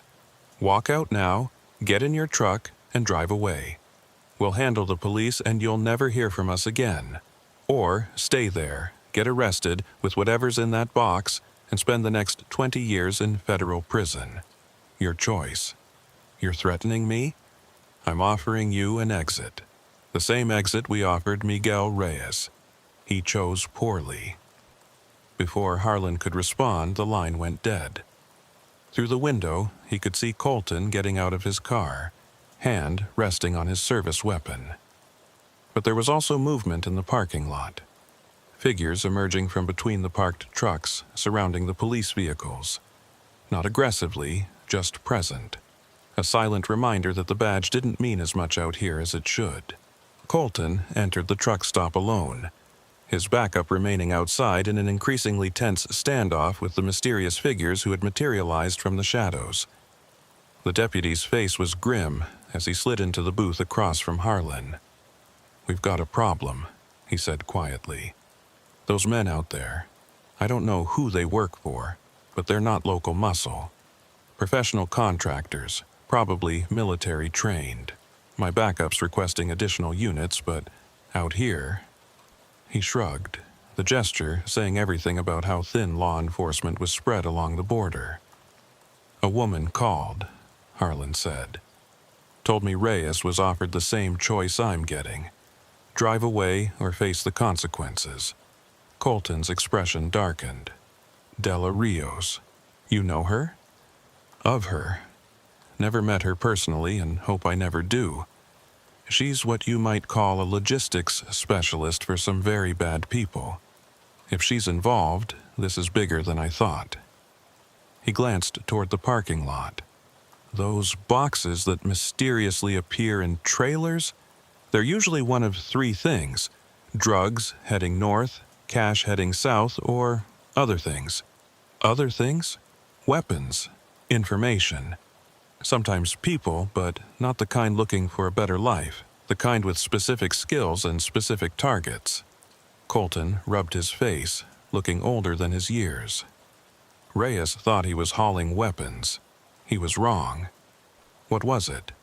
Documents, hard drives, the kind of information that could destroy careers, maybe topple governments.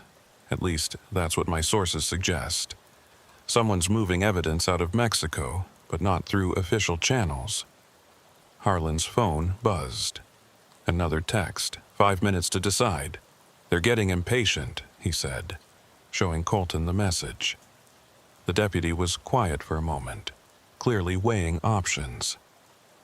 "Mr. McCade, I'm about to suggest something that goes against every oath I've taken as a law enforcement officer. But sometimes the system is so broken that working within it just gets good people killed." He leaned closer. "Take the box. Deliver it. But we're going to follow you and we're going to see where it goes. You want me to complete the delivery? I want you to survive this. And right now, that means playing along. But we need to know where this pipeline leads. Reyes died trying to find out. Maybe we can finish what he started. And if they figure out I'm working with you, then we're both dead men." Colton pulled out a small device, sliding it across the table. "GPS tracker, military grade, shielded from detection. Hide it in the box if you can. If not, just having it on you will help us follow." He stood. "I'm going to walk out of here and tell my backup we got bad information, that there's nothing here. The moment we leave, you get in your truck and drive. Follow their instructions exactly. What about the money they offered? Take it.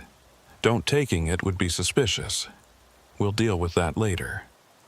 Colton paused at the door. "McCade, I know this isn't what you signed up for, but right now, you're the only lead we have on an operation that's been running for years. Reyes would want us to see this through." Colton left, and Harlan watched through the window as the deputy gathered his backup and they departed, leaving the mysterious figures to melt back into the shadows. His phone rang immediately. Smart choice, Della Rios's voice said. Drive to San Antonio. Tomorrow morning, park at the Flying J off I-35. Leave the trailer unlocked. Someone will retrieve the package. After that, forget this ever happened. That's it? That's it. The money will be in your account by midnight. Consider it compensation for your discretion. The line went dead. Harlan stood, left cash on the table, and walked to his truck. The parking lot was empty now except for the usual collection of big rigs. No sign of the men who'd been there minutes before. Even knowing they were probably still watching, he couldn't spot them. He climbed into his cab and started the engine, pulling out onto Highway 83 northbound. In his pocket, the GPS tracker Colton had given him felt like it weighed 100 pounds. As soon as he was a few miles from the truck stop, he pulled over and climbed into the trailer. The box was still there, innocuous in its plainness. He carefully peeled back a corner of tape, just enough to slip the tracker inside, then resealed it. Whatever was in this box, wherever it was going, Colton would know. The drive to San Antonio took 4 hours. Harlan kept to the speed limit, stopped at the mandatory weigh station, did everything exactly as he normally would. The inspector at the weigh station didn't even look at his cargo, just waved him through with a bored expression. Either he hadn't been told to look for anything, or he'd been told specifically not to look. By the time he reached San Antonio, it was past 2 a.m. The Flying J truck stop was busy even at that hour, a constant flow of vehicles moving through the border city. Harlan parked in the back row as instructed, unhitched his trailer, and moved his truck to a different spot. He sat in his cab for an hour, watching, but saw nothing suspicious. Finally, exhaustion overtook paranoia, and he crawled into his sleeper berth. He woke to sunlight and the sound of his phone ringing. Unknown number. The delivery was satisfactory, Della Rios said without preamble. Check your account. Harlan pulled up his banking app. There it was, a deposit of exactly $50,000 from a company called Desert Logistics, LLC. It looked completely legitimate, even had taxes already withheld. We may have more work for you in the future, Della continued. Same arrangement. You'll know when you see it. I don't want, Mr. McCade, you're already involved. The only question is whether you're an asset or a liability. Assets get paid, liabilities disappear. Which would you prefer to be? She hung up before he could respond. Harlan sat in his truck, staring at the money in his account. Blood money, probably. Payment for helping move something that would likely hurt people. But refusing it now wouldn't undo what he'd already done. His phone buzzed with a text from Colton. Package retrieved, following, stay clear. So the deputy was tracking whoever had picked up the box. Good. Maybe something positive would come from this. Harlan decided to deadhead back to Houston. Get away from San Antonio and the border for a while. But first, he needed to check his trailer, make sure nothing else had been planted there. The trailer was clean, except for the produce he'd been hauling, now needing to be delivered to a distribution center across town. He made the delivery, got his paperwork signed, and was hooking up to an empty trailer for the trip home when he noticed her.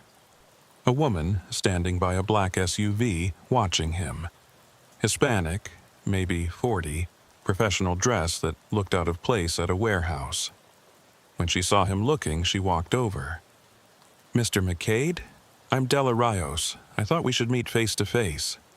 Harlan's hand instinctively moved toward the tire iron he kept beside his seat, but Della raised her hands peacefully.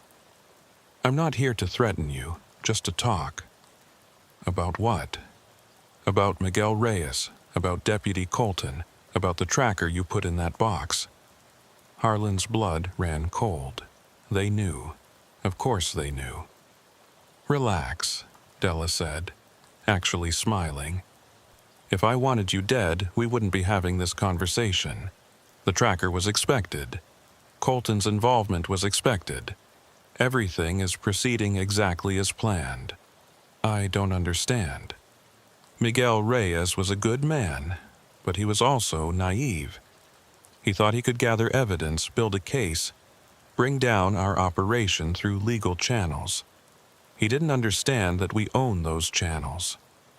She paused. We offered him the same deal we offered you. Drive, get paid, forget. He chose to be a hero instead. You killed him. We didn't have to. His heroics got him killed. There's a difference. Della pulled out a tablet, showing him a news article. 3 days ago, a body was found in the desert near Eagle Pass, identified as Miguel Reyes. Official cause of death, dehydration. He was trying to cross the desert on foot, probably heading for Mexico. That's not what happened, isn't it? He discovered what he was really hauling, panicked, abandoned his truck, and tried to run. Made it about 10 miles before the desert claimed him. Tragic, but not uncommon out here. What was he hauling? Della studied him for a moment. The same thing you just delivered, evidence. But not the kind Colton thinks. We're not moving drugs or weapons, Mr. McCade. We're moving proof of corruption. Documents, recordings, financial records, all the evidence of who's been bought and who's been paid on both sides of the border. Why would criminals move evidence of their own crimes? Because we're not the criminals. We're the cleanup crew. Her smile was cold. When someone in power becomes a liability, when they know too much or demand too much, this evidence surfaces. They're arrested, tried, convicted.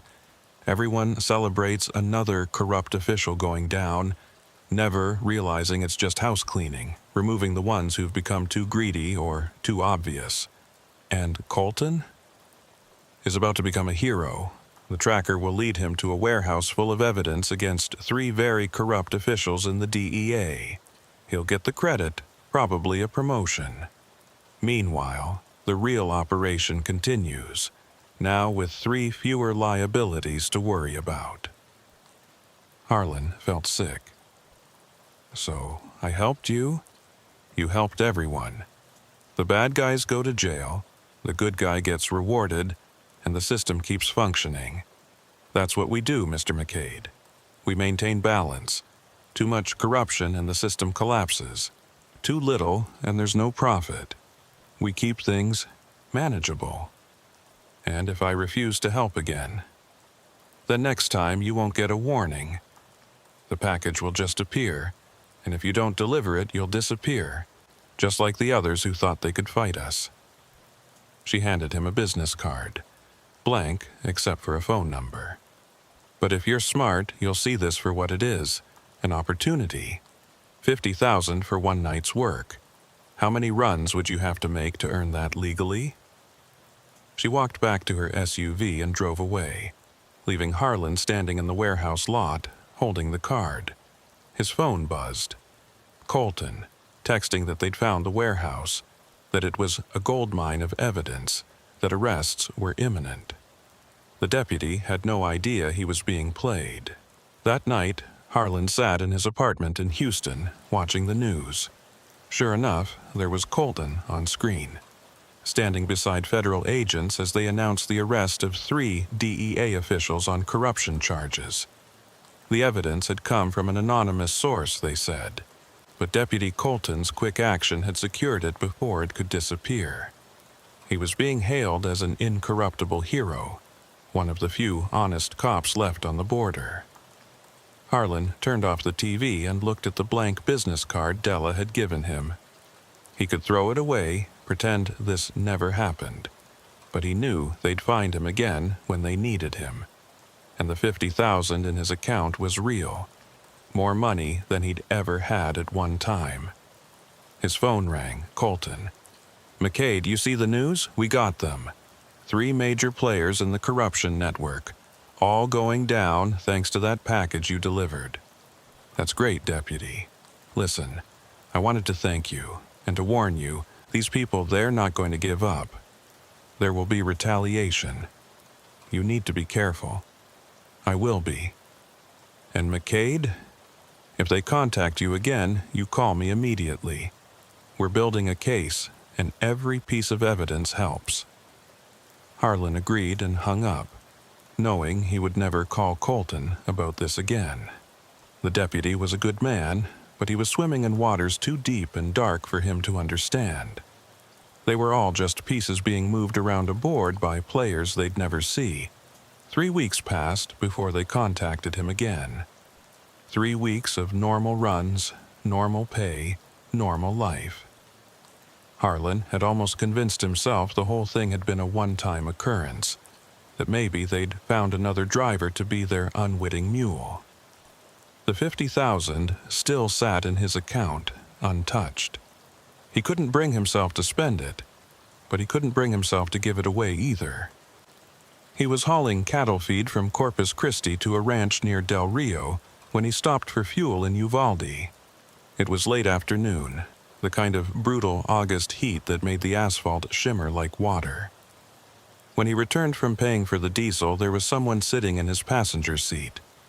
Not Della Rios. A man this time, younger, maybe 30, with the kind of forgettable face that would disappear in a crowd. He was reading Harlan's logbook like it was a newspaper, completely at ease. "Mr. McCade," he said, without looking up. "You're behind schedule. Who the hell are you?" "Someone who needs a package delivered. Check your trailer when you get to Del Rio. Same arrangement as before." He set down the logbook and opened the door to leave, then paused. "Oh, and Deputy Colton has been asking questions about you. Seems he thinks you might be more involved than you let on. You might want to handle that." Then he was gone, vanishing into the heat haze between the trucks. Harlan sat there, engine idling, air conditioning fighting a losing battle against the Texas sun. Colton suspected him. Of course he did. The deputy wasn't stupid.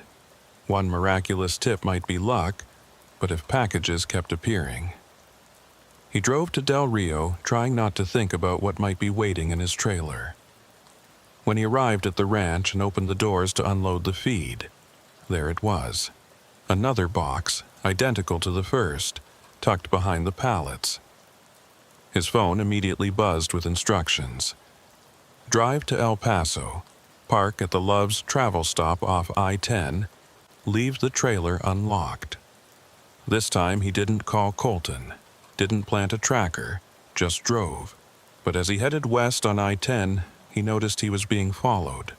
A white pickup truck, maintaining perfect distance, never passing, never falling back.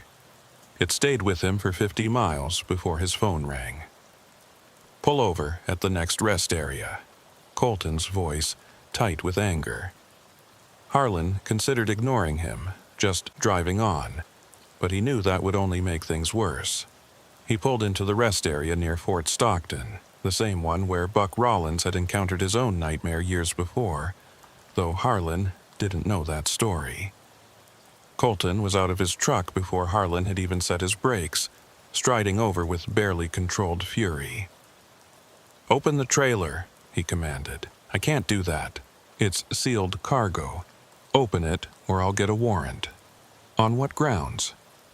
"On the grounds that you've been in contact with known smugglers, that you've received large cash payments from shell companies, and that Miguel Reyes's blood was found in your trailer."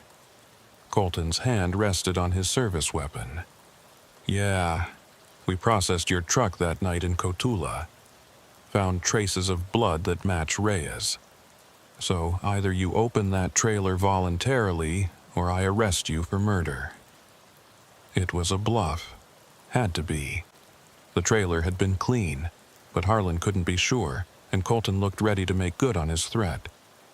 He climbed out and walked to the back of the trailer, breaking the seal and opening the doors. The box sat there, innocuous as before. Colton climbed up and examined it, taking photos, checking for any identifying marks. "What's in it?" he asked. "I don't know." "Don't lie to me, McCade. you're working with them. The payment hit your account 3 weeks ago. I've been monitoring your finances. That's illegal without a warrant. So is smuggling." Colton pulled out a knife, cutting through the tape on the box. Inside were files, hundreds of them, and what looked like hard drives. The deputy pulled out one of the files, scanning through it. His face went pale. "Jesus Christ," he whispered.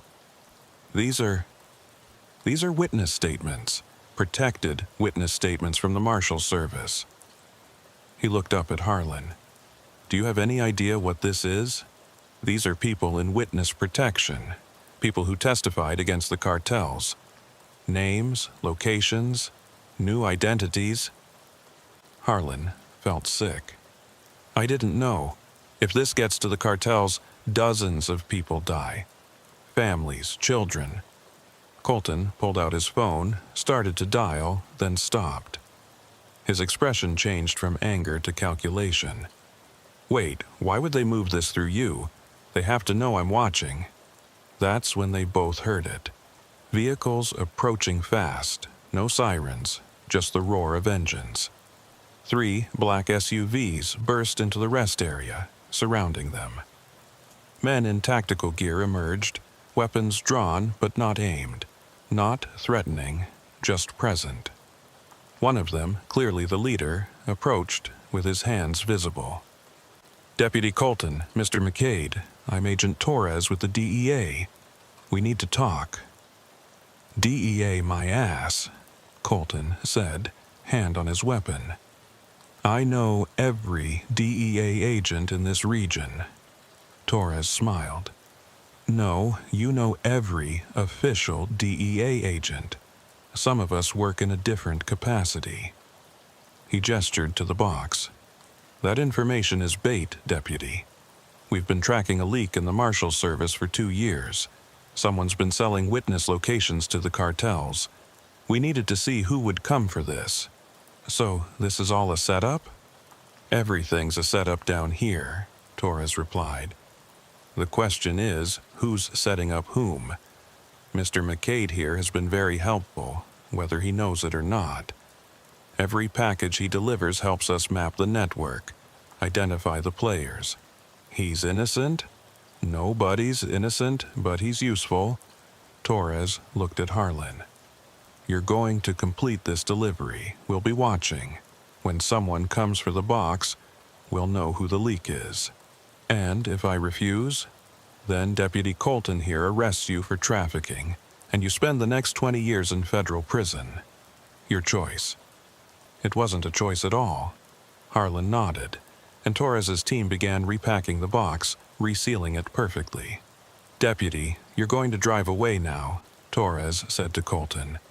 "Go back to your regular patrol, file a report saying you found nothing. If you interfere with this operation, I'll make sure every cartel in Mexico knows you've been investigating them. How long do you think you'd last?"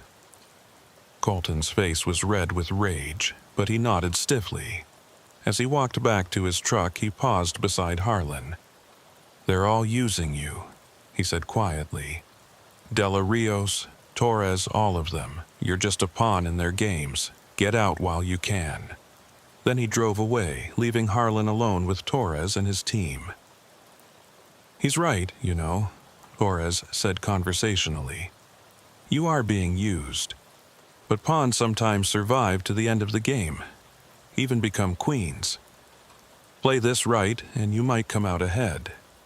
And Dela Rios is exactly who she said she is, a logistics specialist maintaining balance. We know about her operation. Sometimes we shut parts of it down. Sometimes we let it run. It's all about the bigger picture." They left, and Harlan continued to El Paso alone, his mind churning. He was trapped between multiple forces, none of which cared if he lived or died as long as he served their purposes. The box in his trailer might save lives or end them, might catch a traitor or protect one. He had no way of knowing which side was really the right one, or if there even was a right side. He made the delivery in El Paso, parking at the Loves and walking away as instructed. Within an hour, his phone buzzed with another $50,000 deposit. Blood money or hero's pay. He couldn't tell anymore. That night, he sat in a motel room watching the news. No mention of arrests, no breaking news about saved witnesses or captured traitors. Whatever had happened with that box of files, it wasn't making headlines. Maybe it never would. His phone rang. Della Rios. "You did well today, Mr. McCade. Even with the complications. You knew Colton would intercept me. We knew everything. Colton, Torres, the fake files, all of it was anticipated. The real package was delivered 2 days ago by another driver. You were the distraction." "Then why?" "Because now Torres thinks he's tracking us. Colton thinks he's uncovered a conspiracy. Everyone's looking at you while the real work continues elsewhere. You're valuable precisely because everyone's watching you. I want out. No, you don't. You want to keep driving, keep earning, keep your family safe. And you will, as long as you keep delivering what we need delivered." Her tone softened slightly. "This isn't forever, Mr. McCade. A few more runs, maybe a year, and we'll find someone else. You can retire early, blame a bad back or whatever truckers blame when they quit. But for now, you're needed." She hung up, and Harlan threw his phone against the wall, watching it shatter. It didn't matter, they'd find him anyway. They always did. The next morning, he bought a new phone and found a message already waiting. Coordinates for his next pickup. Another promise of payment. Another link in a chain he couldn't break. 6 months into his involuntary career as a smuggler, Harlan had developed a routine. Pick up his legitimate load, drive the route, find the package that mysteriously appeared, deliver it as instructed, collect his payment. He'd made 8 runs, earning $400,000 that sat in various accounts, untouched and poisonous. He'd stopped trying to figure out what he was hauling or which side was using him at any given moment. Torres, Della Rios, mysterious others, they all blurred together into a single force that owned him. Deputy Colton had stopped calling after the 3rd run. Either he'd given up or been warned off. Harlan hoped the man was smart enough to stay away. Too many people who got close to this operation ended up like Miguel Reyes, dead in the desert with a convenient story to explain their disappearance. It was a cold February morning when everything changed. Harlan was hauling electronics from Dallas to Brownsville, a routine run he'd made dozens of times.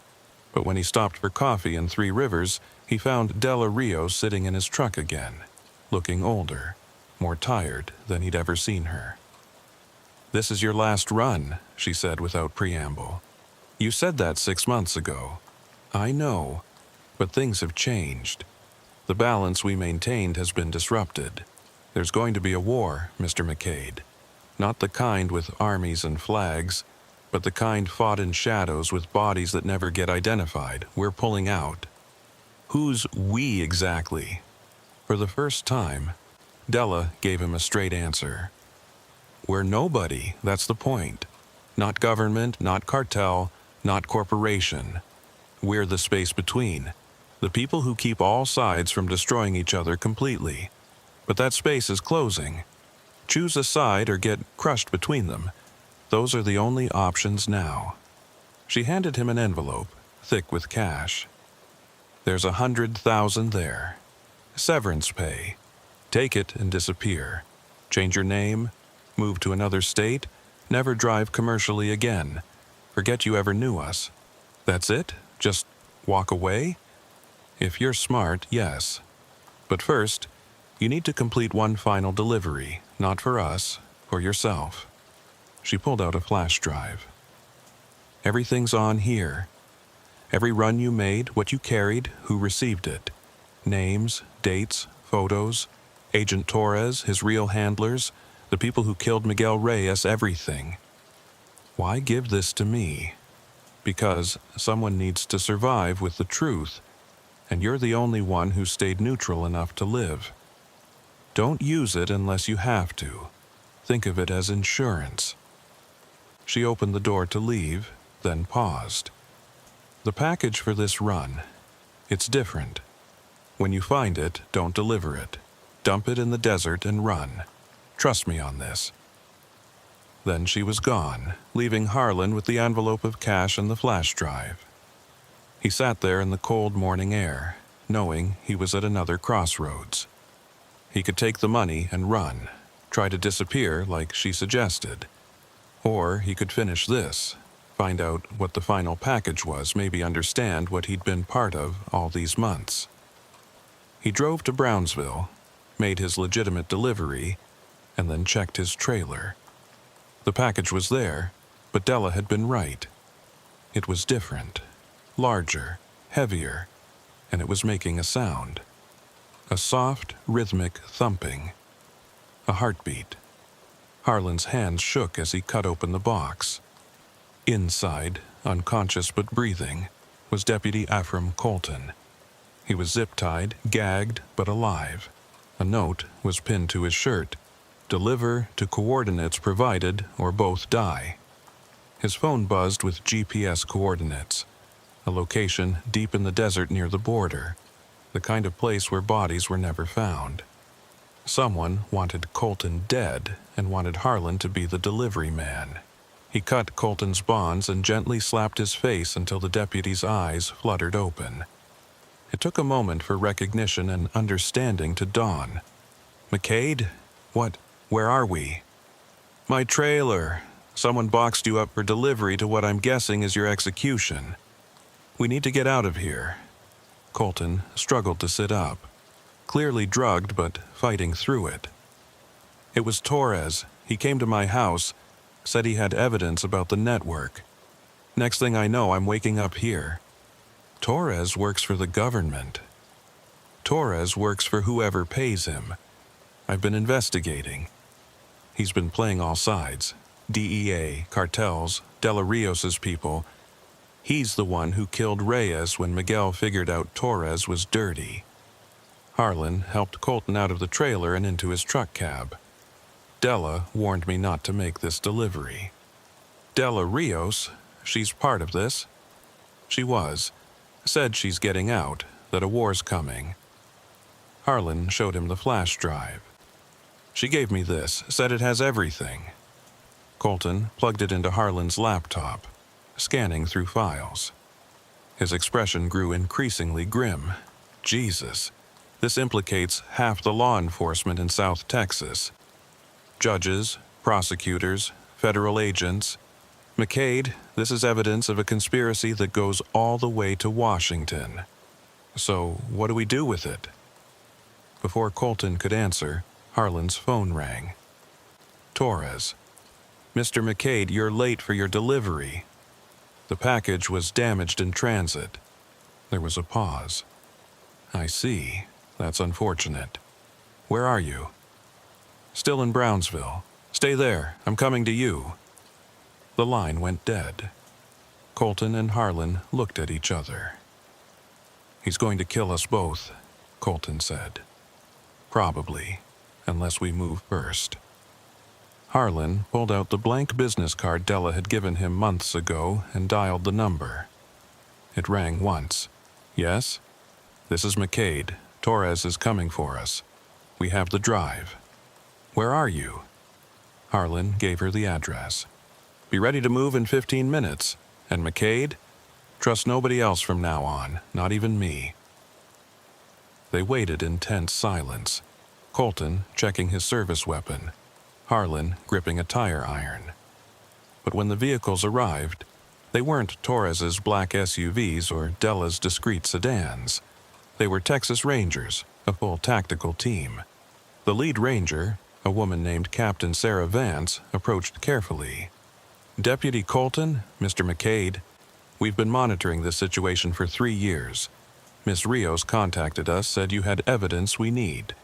How do we know you're not part of it?" Colton challenged. Vance smiled grimly. You don't.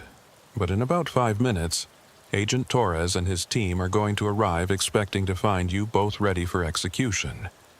You can trust us, or trust them, your choice. As if on cue, they heard engines in the distance, multiple vehicles coming fast. Decide now, Vance said.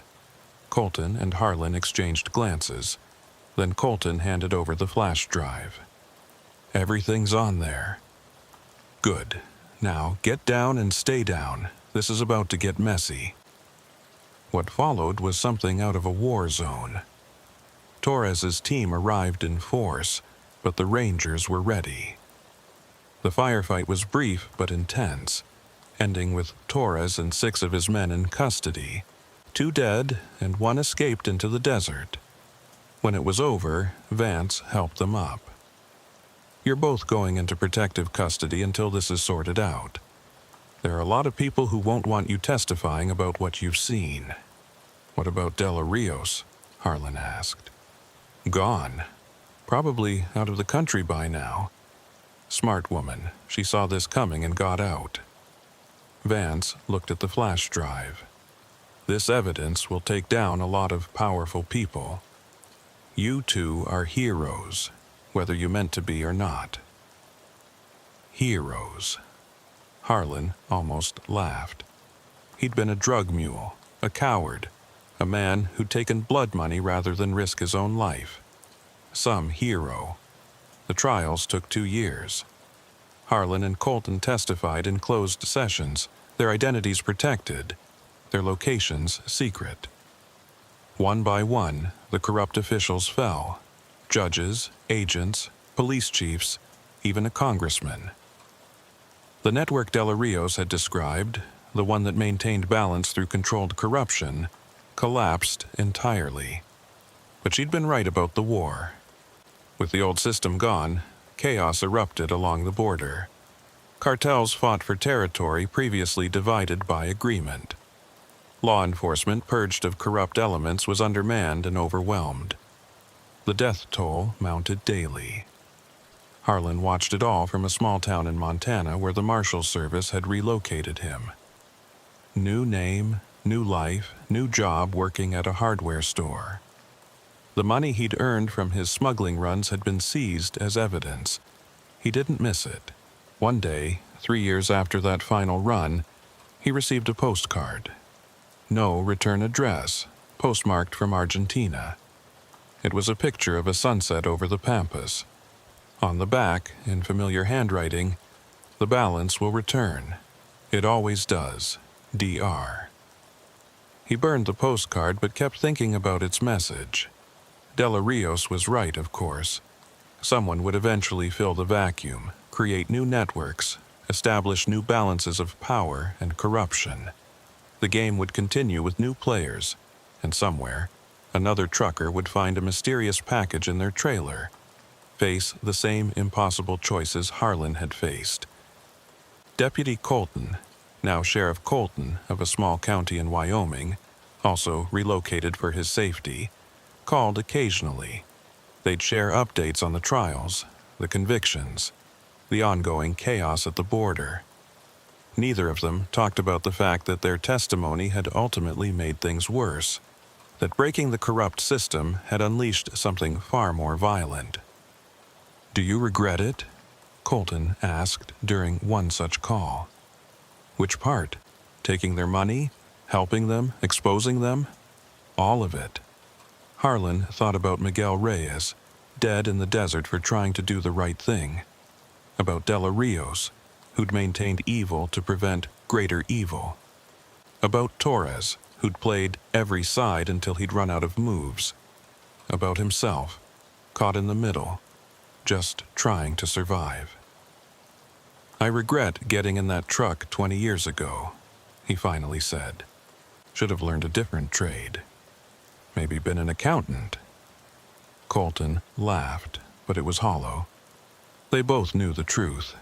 In a world where the lines between right and wrong were drawn in sand and constantly shifting, survival itself was a kind of victory. They'd survived. That had to count for something. But late at night, when the Montana wind howled outside his small apartment, Harlan would think about those South Texas highways. Somewhere down there, trucks were rolling through the darkness, carrying loads, both legal and illegal. Drivers making choices that would haunt them forever. He'd dream about Miguel Reyes, about empty trucks with open doors, about packages that appeared from nowhere and disappeared into darkness. He'd wake with the taste of desert dust in his mouth and the certainty that he'd never truly escaped. The border had followed him north, lived in his nightmares, reminded him daily that some roads, once traveled, could never be untraveled. The final truth was simpler and more terrible than any conspiracy. Everyone was guilty of something. Everyone had taken money, looked away, made compromises. The only difference between heroes and villains was who got to write the final report. Harlan McCade, or whatever his name was now, had been both hero and villain, sometimes in the same day. He'd saved lives and destroyed them, exposed truth and delivered lies, upheld the law and broken it. He was, in the end, just another American trucker who'd driven too close to the border between right and wrong and discovered there was no border at all, just an endless gray highway stretching into darkness, where every mile marker looked the same and every destination was just another beginning. The sun had already dipped below the horizon when Buck Rollins pulled his 18-wheeler onto Interstate 10, heading west through the desolate stretches of West Texas. After 23 years behind the wheel, the 51-year-old trucker had developed a preference for these night runs through the Chihuahuan desert. The traffic was minimal, the highway stretched endlessly ahead, and the solitude gave him time to think. His cargo tonight was nothing special, 42,000 pounds of construction materials bound for El Paso from Houston. The kind of load that paid the bills but didn't require any special handling or security concerns. The dashboard clock read 9:47 p.m. when Buck passed through Fort Stockton, the last major town he'd see for the next 160 miles. He topped off his fuel tank at the pilot station on the outskirts, grabbed a fresh thermos of coffee, and made his mandatory electronic log entry before getting back on the road. The weather was perfect for a desert run. Clear skies, no wind to speak of, and temperatures that had dropped from the day's punishing 98 degrees to a comfortable 72. Buck settled into his seat, adjusted his mirrors one final time, and merged back onto the interstate. The CB radio crackled occasionally with chatter from other truckers, mostly complaining about construction delays near Van Horn or warning about speed traps just past the Pecos County line. Buck kept the volume low, just loud enough to catch anything important, but not so loud as to interrupt the country music streaming from his phone through the cab's speakers. George Strait's voice filled the space, singing about Amarillo skies and West Texas towns, the perfect soundtrack for the long haul ahead. It was around 11:15 p.m., approximately 60 miles west of Fort Stockton, when Buck first noticed the lights in his side mirror. A convoy of vehicles, maybe 4 or 5, maintaining perfect spacing as they moved along the highway behind him. Nothing unusual in itself. Plenty of people traveled in groups through these remote stretches, especially at night. But something about their formation caught his attention. They were moving too slowly for normal traffic, maintaining maybe 50 miles per hour in a 75 zone. And the spacing between vehicles was too precise, too deliberate. Military convoys moved like that, Buck thought. But these weren't military vehicles. From what he could make out in the darkness, they appeared to be a mix of SUVs and covered trucks. Buck eased off the accelerator slightly, dropping his speed to 65, figuring the convoy would pass him soon enough. But they matched his speed, maintaining the same distance behind him. When he gradually increased back to 70, they did the same. The hair on the back of his neck began to prickle with unease. In all his years driving these routes, he'd developed a sixth sense for trouble, and right now that sense was screaming at him that something wasn't right. The convoy followed him for another 20 miles, never gaining, never falling back, just maintaining that steady, unsettling presence in his mirrors. Buck reached for his CB radio, switching to Channel 19, the unofficial truckers' channel. Breaker 19, this is dusty roads westbound on I-10 near mile marker 320. Anybody else seeing this convoy running slow out here? Over. Static filled the cab for a moment before a voice crackled back. Dusty roads, this is Night Owl, eastbound at marker 340. Passed them about 10 minutes ago. Strange bunch, running dark with just their parking lights. Couldn't see inside any of the vehicles, gave me the creeps, over. Running dark with parking lights only. That detail sent a chill through Buck.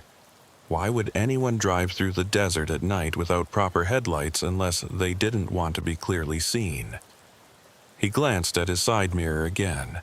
Now that Night Owl mentioned it, the lights did seem dimmer than normal headlights should be. Buck's mind raced through possibilities, none of them good. Drug runners? Human traffickers? Or maybe just paranoid preppers heading to some compound in the desert.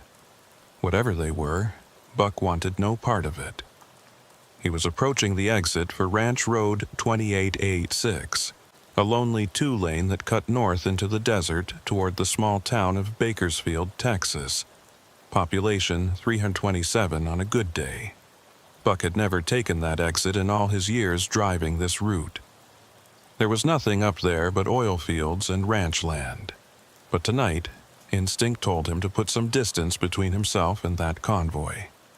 He flipped his turn signal and began to decelerate, watching his mirrors carefully.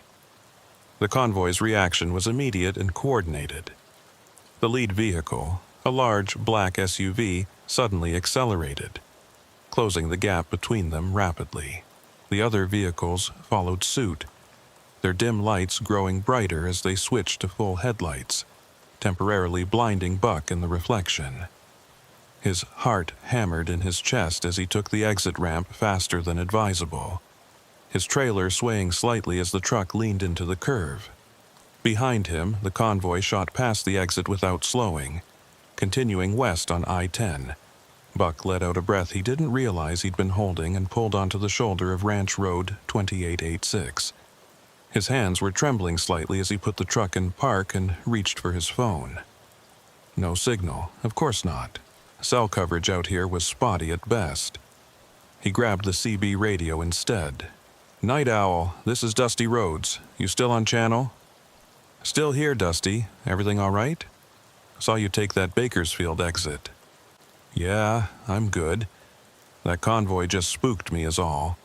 They sped up when I exited, went on past. You know anything about groups running dark through here? There was a long pause before Night Owl responded. Dusty, I've been driving this route for 15 years.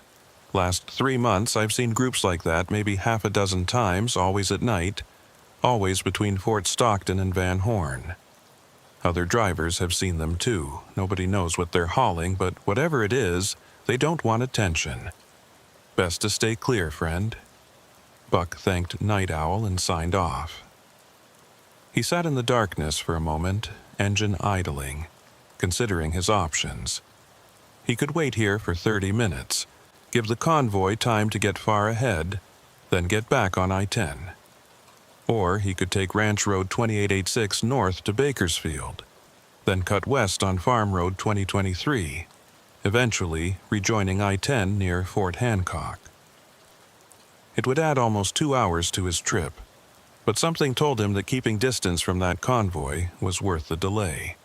He was reaching for the gear shift when movement in his passenger side mirror caught his eye. A pair of headlights had appeared on Ranch Road 2886, coming from the direction of I-10. Buck's blood ran cold. Had one of the convoy vehicles doubled back? The lights grew closer, and Buck could make out the silhouette of a pickup truck, moving slowly, deliberately, as if searching for something or someone. Buck killed his running lights, leaving only the mandatory markers illuminated. The pickup continued its approach, now less than a quarter mile away. In the moonlight, Buck could see it was an older model Chevrolet, dust-covered and bearing Texas plates. It pulled onto the shoulder about 50 yards behind Buck's rig and stopped. For a long moment, nothing happened. Then the driver's door opened and a figure stepped out. The man was tall and lean, wearing jeans, boots, and what looked like a Western shirt. He stood beside his truck for a moment, seeming to study Buck's rig, then began walking forward with the measured, confident gait of someone who belonged out here in the desert darkness. Buck's hand moved instinctively to the tire iron he kept beside his seat. He'd never had to use it in 23 years, but there was always a first time. The man stopped about 10 feet from Buck's door and called out in a voice that carried the distinctive drawl of West Texas. "Everything all right there, driver? I saw you take the exit, kind of sudden-like." Buck cracked his window just an inch. "I'm fine, just needed a break from the road." The man nodded, his face obscured by the shadow of his hat brim. "Smart thinking. That bunch that passed through, you did right to let them go on ahead." He paused, then added, "Name's Clint Hargrove. I ranch about 15 miles north of here. Seen you trucks pulling off here more and more lately, trying to avoid them folks." "You know who they are?" Buck asked, his curiosity overcoming his caution. Clint spat tobacco juice onto the dirt. "I know enough to know that asking too many questions about them is a good way to end up as buzzard food out in the desert. They've been using the old smuggling routes through the Big Bend for months now. Border Patrol can't touch them. They never cross the actual border, just meet up with folks who do." He looked directly at Buck's mirror, knowing the driver could see him. "If I were you, I'd wait here another hour before getting back on I-10, and maybe find yourself a different route for a while." Before Buck could respond, Clint turned and walked back to his pickup. He paused at his door and called back, "Oh, and driver, if anyone asks, you never saw me, and we never had this conversation. Some things in West Texas are better left unspoken." With that, he got in his truck, started it up, and headed north on Ranch Road 2886, his taillights disappearing into the desert darkness. Buck sat in stunned silence, processing what had just happened. Whatever that convoy was transporting, it was clearly something that had the locals scared enough to warn strangers but not brave enough to report to authorities. He glanced at his dash clock, 11:47 p.m. His delivery wasn't due until 8 a.m. He had time to wait, time to let whatever was happening out there pass him by. But as he sat in the darkness, engine idling, something nagged at him. Clint Hargrove had known too much, had appeared too conveniently. How had he known Buck had taken the exit to avoid the convoy? Had he been watching? And that comment about the old smuggling routes, that wasn't common knowledge even among locals. Buck had the unsettling feeling that he'd just been warned off by someone who might be more involved in whatever was happening than he'd let on. 30 minutes passed, then 45.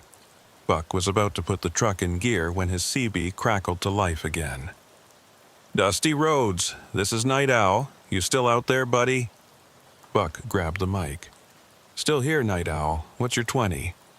"Just past Fort Hancock, but Dusty, I had to tell you. That convoy pulled off at the Border Patrol checkpoint near Sierra Blanca. But here's the weird thing. The checkpoint was closed. No agents, no lights, nothing. But that convoy went right through like they owned the place." Buck's blood ran cold. The Sierra Blanca checkpoint was one of the most active in West Texas, running 24 hours a day, 7 days a week. For it to be closed, especially at night when drug runners were most active, was unheard of, unless someone had arranged for it to be closed.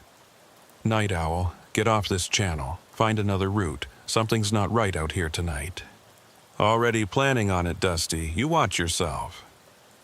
The radio went silent. and Buck made his decision. He wasn't getting back on I-10 tonight. He'd take the long way around, add the extra hours, explain to dispatch that he'd had mechanical issues if needed, because whatever was moving through West Texas tonight, whatever had the power to close Border Patrol checkpoints and had the locals running scared, Buck wanted no part of it. He put the truck in gear and headed north on Ranch Road 28A6, his headlights cutting through the darkness. In his mirrors, he thought he caught a glimpse of lights far behind him, but when he looked again, there was nothing but darkness. The desert had a way of playing tricks on your eyes, especially when your nerves were already on edge. 5 miles north, Buck noticed a set of fresh tire tracks cutting off the road into the desert, heading east toward a line of low hills. Multiple vehicles had passed this way recently, heavy ones judging by the deep impressions in the sandy shoulder. He slowed, studying the tracks in his headlights. They were recent, very recent. No wind erosion at all. Whatever had made them had passed this way within the last hour. Against his better judgment, Buck stopped the truck and grabbed his flashlight. He walked over to examine the tracks more closely. Mixed in with the tire impressions were other marks, drag marks, as if something heavy had been pulled from vehicles. The marks led off into the desert, disappearing into the darkness beyond the range of his flashlight. A sound made him freeze. Voices, carried on the still night air. They were speaking Spanish, but occasionally he caught English words. Shipment, checkpoint, morning pickup. Buck clicked off his flashlight and stood perfectly still, his heart pounding. The voices were coming from the direction of those hills, maybe half a mile away. Too close, way too close. He backed slowly toward his truck, trying not to make any noise on the gravelly ground. He'd just reached the cab when headlights appeared on the road from the north, coming fast. Buck quickly climbed into his cab and started moving, trying to look like he'd never stopped. The vehicle, another black SUV like the ones from the convoy, blazed past him heading south without slowing. But in his mirror, Buck saw its brake lights flare as it reached the spot where the tracks cut into the desert. Buck pushed the accelerator down, building speed despite the narrow road. He needed to put distance between himself and whatever operation he'd stumbled onto. His mind raced through what he'd witnessed. A convoy running dark, a mysteriously closed Border Patrol checkpoint, fresh tracks leading into the desert, voices in the darkness discussing shipments. He'd driven into the middle of something big, something organized, something that had the power to operate with apparent impunity in one of the most heavily patrolled regions of Texas. 10 miles north, the lights of Bakersfield appeared, just a handful of buildings clustered around the intersection of Ranch Road 2886 and Farm Road 2023. The town's single gas station was closed, but its lights were on, providing a welcome beacon of civilization. Buck pulled into the lot and parked under the brightest light he could find. He tried his phone again. 1 bar of signal. It would have to do. He scrolled through his contacts until he found the number for Jeff Martinez, an old friend who worked for the Texas Department of Public Safety. Jeff answered on the 3rd ring, his voice thick with sleep. "Buck? Jesus, man, it's past midnight. What's going on?" "Jeff, I need you to listen and not ask questions. I'm at the gas station in Bakersfield, just north of I-10. I've seen something out here, convoys running dark, closed Border Patrol checkpoints, tracks leading into the desert. Something big is moving through here tonight." There was a long pause. When Jeff spoke again, his voice was fully alert and deadly serious. "Buck, are you alone?" "Yeah, but get back on the road right now. Don't stop until you reach Fort Hancock. Don't take I-10. Stay on the farm roads." "Jeff, what's going?" "Buck, please. Just trust me. There's an operation happening tonight, has been in the works for months. You've stumbled into something way above both our pay grades. Multiple agencies are involved. I can't say more, but you need to be somewhere else when things go down."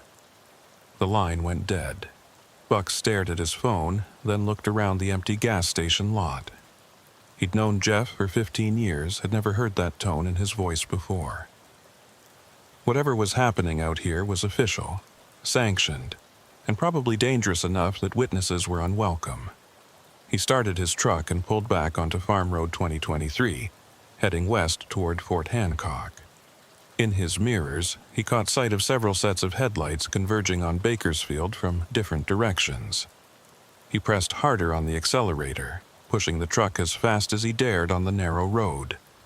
20 minutes later, the night sky behind him lit up with flashes of light. Not explosions, but the distinctive blue and red of multiple emergency vehicles.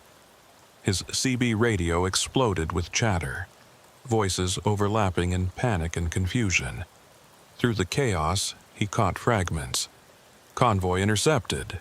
Shots fired. Multiple agencies on scene. Shut down all civilian traffic. Buck turned off the CB, not wanting to hear more. He'd gotten out just in time, thanks to Jeff's warning. But as he drove through the darkness toward Fort Hancock, one thought kept nagging at him. Clint Hargrove had warned him too, had told him to stay away, to forget what he'd seen. Had Clint been part of the operation, an undercover agent, or something else entirely? The sun was just beginning to paint the eastern horizon pink when Buck finally pulled into the truck stop at Fort Hancock. He'd been driving for nearly 7 hours since leaving Houston, but it felt like days. His hands shook slightly as he filled out his logbook, carefully omitting any mention of his detour through Bakersfield or what he'd witnessed in the desert. Some things were better left unrecorded. He grabbed a few hours of sleep in his cab, but his rest was fitful, plagued by dreams of convoys moving through darkness and voices speaking in shadows. When he woke at 9 a.m., his phone had 17 missed calls from his dispatcher and 3 from Jeff Martinez. He called a dispatch first, explaining that he'd had to take a detour due to road conditions but would still make his delivery window. The lie came easily. After what he'd seen, the truth seemed far more dangerous. Jeff's voicemail was brief. Operations over. 6 agencies, 47 arrests, largest smuggling ring in Texas history. You were never there, understand? Delete this message. Buck deleted the message and tried to push the whole experience from his mind as he completed his delivery in El Paso. But as he loaded up for the return trip to Houston, he couldn't shake the feeling that the story wasn't over. The official operation might have ended with those arrests, but something about Clint Hargrove's warning still bothered him. The man had known too much, had been too prepared. 3 days later, Buck was back on I-10, making another night run through West Texas. He'd deliberately taken a different route on his last 2 trips, going north through Lubbock and Amarillo to avoid that stretch of highway. But tonight, his load was time-sensitive, and the direct route was his only option. He told himself that with the smuggling ring broken up, the danger had passed. He was wrong. It was just past 2 a.m. when he reached the exit for Ranch Road 2886 again. He wasn't planning to stop, wasn't even planning to slow down. But as he passed the exit, his headlights caught something that made his blood run cold. There, parked on the shoulder of the exit ramp, was Clint Hargrove's pickup truck. The same dust-covered Chevrolet, the same Texas plates, but the truck was empty, the driver's door standing open. Every instinct told Buck to keep driving, to pretend he hadn't seen anything. But something, maybe conscience, maybe curiosity, made him take the exit. He pulled onto the shoulder behind Clint's truck and grabbed his flashlight, leaving his engine running. The pickup was definitely Clint's. Buck recognized the distinctive dent in the tailgate. But where was the man himself? Buck swept his flashlight around the area. The desert stretched out in all directions, silvered by moonlight. No sign of Clint, but there were footprints in the sand leading away from the truck, heading into the desert toward the same hills where Buck had heard voices 3 nights ago. The prints were fresh, maybe a few hours old, and Clint hadn't been alone. There were at least 3 sets of tracks. A piece of paper tucked under the pickup's windshield wiper caught Buck's eye. He pulled it free and unfolded it, his flashlight illuminating hasty handwriting. Buck Rawlins. I know you'll come back this way. They know I warned you. If you're reading this, I'm probably dead. Look under the driver's seat. Trust no one, especially not the ones with badges. C.H. Buck's hand trembled as he reached into Clint's truck and felt under the driver's seat. His fingers found a small package wrapped in plastic. He pulled it out. It was a flash drive and a folded map. The map showed the area around Bakersfield with various locations marked in red ink. Each mark had a date beside it, going back almost 2 years. The most recent date was 3 nights ago, the night of the convoy. He pocketed the flash drive and map, then stood beside the abandoned truck, trying to decide what to do. Call the police? But Clint had warned against trusting anyone with badges. Call Jeff? But Jeff was part of law enforcement too, and he'd been very clear about Buck forgetting what he'd seen. The decision was made for him when he heard engines in the distance. Multiple vehicles, coming fast from the north on Ranch Road 2886. Buck ran for his truck, but before he could reach it, the vehicles crested a small rise, their headlights pinning him in place. 3 SUVs, all black, all with government plates. They surrounded his truck, and men in tactical gear emerged, weapons drawn but not quite pointed at him. One man, clearly in charge, approached Buck with his hands visible but ready to reach for his sidearm if needed. "Mr. Rawlins," the man said, and Buck's heart sank. They knew his name. "I'm Agent David with the DEA. We need to talk about your relationship with Clint Hargrove." "I don't have a relationship with him," Buck said, trying to keep his voice steady. "I met him once 3 nights ago, for about 2 minutes. Agent David studied him with dark, intelligent eyes. And yet, here you are at his abandoned vehicle at 2 in the morning. That's quite a coincidence. I saw the truck as I passed, thought someone might need help. Did you take anything from the vehicle?" Buck hesitated a fraction of a second too long. "No." David sighed. "Mr. Rawlins, you're not a criminal, and I don't want to treat you like one. But you've stumbled into something complicated, and lying to me isn't going to help either of us." He gestured to one of his men who brought over a tablet. On the screen was thermal imaging footage showing Buck taking the package from under the seat. "Drone surveillance," David explained. "We've been watching Hargrove's truck since he disappeared 6 hours ago. Now, you can give me what you took, and we can have a civilized conversation. Or we can do this the hard way, your choice." Buck reached into his pocket and handed over the flash drive and map. David examined them briefly, then passed them to another agent. "Thank you. Now, what did Hargrove tell you 3 nights ago?" Buck recounted the brief encounter, leaving nothing out. There was no point in lying now. David listened without interrupting, occasionally nodding. "Mr. Rawlins," David said when Buck finished, "what do you think you witnessed 3 nights ago?" "A smuggling operation. The one that got busted." David shook his head. "That's what you were supposed to think. The operation 3 nights ago was indeed a major bust, but it was also cover for something else. The smuggling ring was real, yes, but they were being used by another group, a group that needed a very public distraction while they moved something far more valuable than drugs or people through this area." "What kind of something?" "The kind that gets people like Clint Hargrove killed when they ask too many questions." David's expression was grim. Hargrove wasn't just some rancher who happened to be in the right place. He was a former intelligence operative who retired here 15 years ago.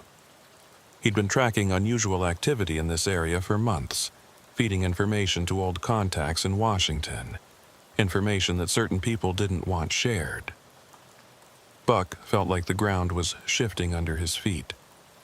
So, the warning he gave me was probably genuine. He was trying to keep a civilian from getting tangled up in something deadly. Unfortunately, by warning you, he exposed himself. The people he was investigating have very long reaches and very little tolerance for interference. Who are they?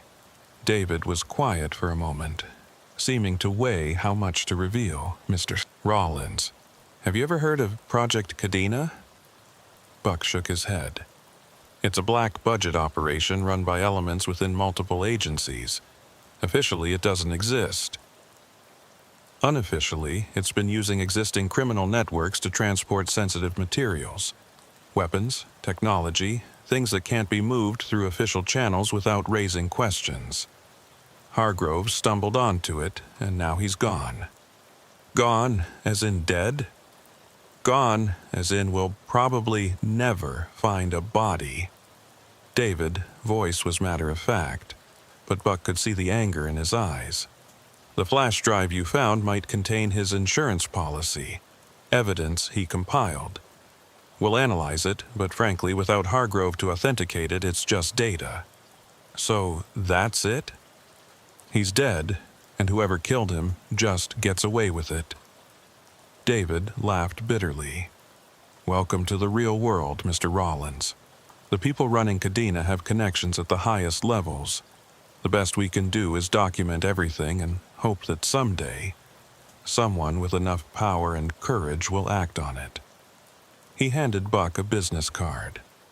This has my direct number. If anyone contacts you about what you've seen, if you notice surveillance, if anything feels wrong, you call me immediately. We can't offer you official protection. This conversation never happened. But I'll do what I can to keep you safe. Why would they come after me? I don't know anything. You know Hargrove contacted you. You know about this location. You've seen our response team. That makes you a loose end, and these people don't like loose ends. David moved closer, lowering his voice. My advice? Stick to your regular routes for a while. Don't deviate. Don't investigate anything unusual, and definitely don't talk about this to anyone.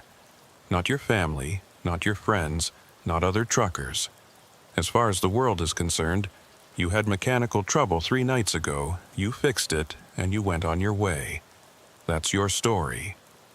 The agents packed up and left as quickly as they'd arrived, leaving Buck standing alone beside Clint's abandoned truck.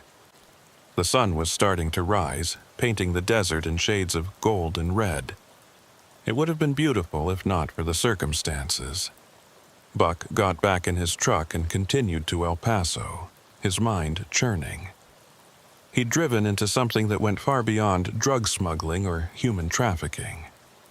Government black operations, murdered intelligence operatives, secret transport networks. It was like something out of a movie, except it was happening in the real world, on the routes he drove every week. 2 weeks passed without incident. Buck stuck to his regular runs, didn't deviate from his routes, and tried to pretend that night in the desert had never happened. He almost succeeded in convincing himself it had all been some kind of misunderstanding, that David and his team had been overly dramatic. Then, Maybelle Carver walked into his life. He was at a truck stop in Van Horn, grabbing dinner at the attached diner when she sat down at his booth uninvited. She was maybe 60, with weathered skin that spoke of years in the Texas sun, gray hair pulled back in a simple ponytail, and eyes that were sharp and watchful. "You're Buck Rollins," she said. It wasn't a question.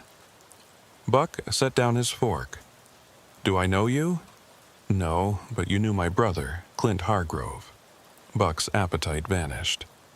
"I'm sorry, ma'am, but I think you're mistaken. I don't know anyone by that name." She smiled sadly. "Agent David told you to say that, didn't he?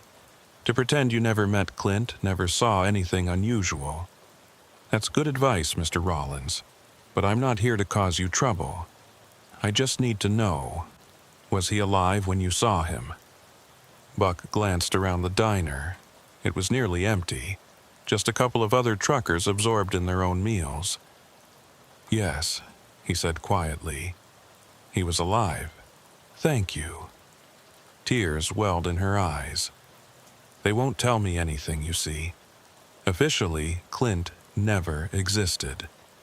15 years of retirement erased because he asked the wrong questions. She pulled a worn envelope from her purse and slid it across the table. He left this for me, told me to give it to you if something happened to him. How did you know who I was? Clint was very thorough. He ran your plates that night, found out everything about you. Clean record, family man, 23 years driving without a serious incident. He said you were the kind of person who would do the right thing if given the chance. Buck didn't touch the envelope. Ms. Carver, I have a family. I can't get involved in whatever this is. I'm not asking you to. Just take the envelope. Read what's inside when you're somewhere safe. Then decide what to do with it. If you choose to destroy it, I'll understand. But Clint believed someone needed to know the truth, and he chose you. She stood to leave, then paused. Mr. Rollins, they killed my brother because he discovered something about Project Cadena. Something about what they're really transporting through these desert routes. He documented everything, but the flash drive you found was a decoy. The real information is in that envelope. Be very careful who you trust with it. She left, and Buck sat staring at the envelope. His rational mind told him to leave it on the table. Walk away. Forget this entire situation. But his conscience wouldn't let him. Clint Hargrove had tried to protect him, had probably died because of it. The least Buck could do was read what the man had thought was so important. He picked up the envelope and tucked it inside his jacket. The letter inside would change everything Buck thought he knew about the dark corners of West Texas and the cargo that moved through its empty highways in the dead of night. But that revelation would have to wait. As Buck left the diner, he noticed a black SUV in the parking lot. Its engine running, its windows tinted too dark to see inside. It hadn't been there when he'd arrived. He walked to his truck, fighting the urge to run. As he climbed into the cab, he caught a glimpse of the SUV's license plate in his mirror. Government plates, just like the ones on Agent David vehicles, but something told him these weren't David people.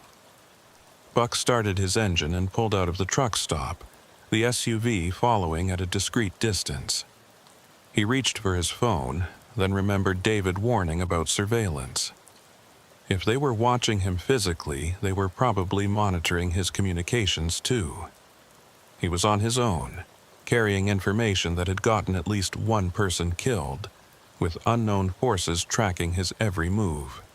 The empty highway stretched out before him, and for the first time in 23 years, Buck Rollins was afraid of what might be waiting in the darkness ahead.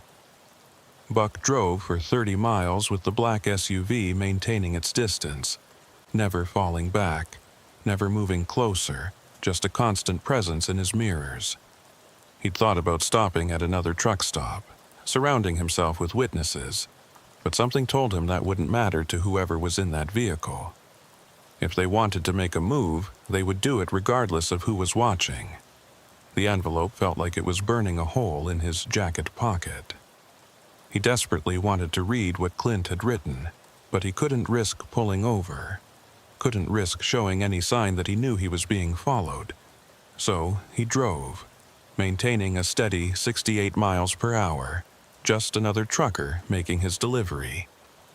As he approached the lights of Fort Hancock, the SUV suddenly accelerated, closing the gap between them.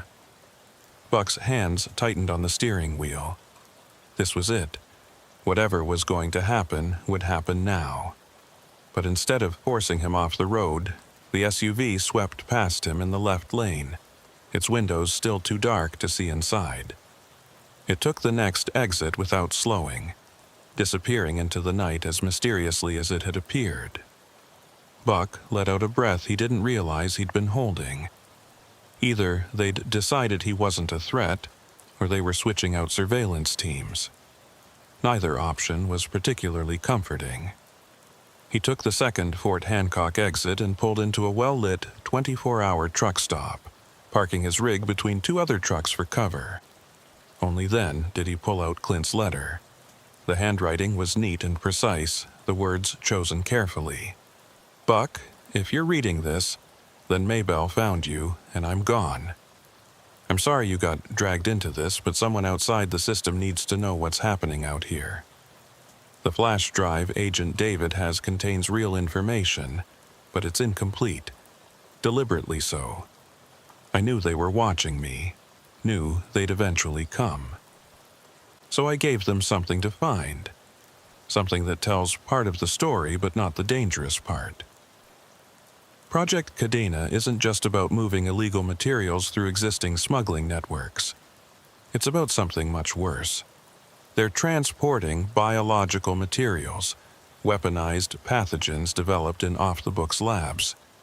The kind of things that violate every treaty we've ever signed. They move them in small quantities, using the drug runners as unwitting mules. If a shipment gets intercepted, the carriers take the fall for drug smuggling, never knowing what they were really transporting. 3 months ago, one of these shipments went wrong. A container breached near Bakersfield. 7 people died, officially from contaminated drugs, but I saw the bodies. Whatever killed them, it wasn't any drug. The cleanup team that responded wasn't DEA or Border Patrol. They wore no insignia, spoke with Eastern European accents, and had equipment I've only seen in military bioweapon response units. I've documented everything: photos, shipping manifests, communication intercepts. The real evidence is hidden at my ranch. GPS coordinates are on the back of this letter. But be warned, they'll be watching the place. If you go at night, go alone, and trust no one in law enforcement. David might be clean, but his superiors aren't. I know this is a lot to ask of a stranger, but you stumbled into their operation and showed good instincts by getting out. That tells me you're smart enough to handle this. The information at my ranch needs to get to someone who can act on it. A journalist, a congressman, someone with the power and courage to expose this. One last thing. Maybelle doesn't know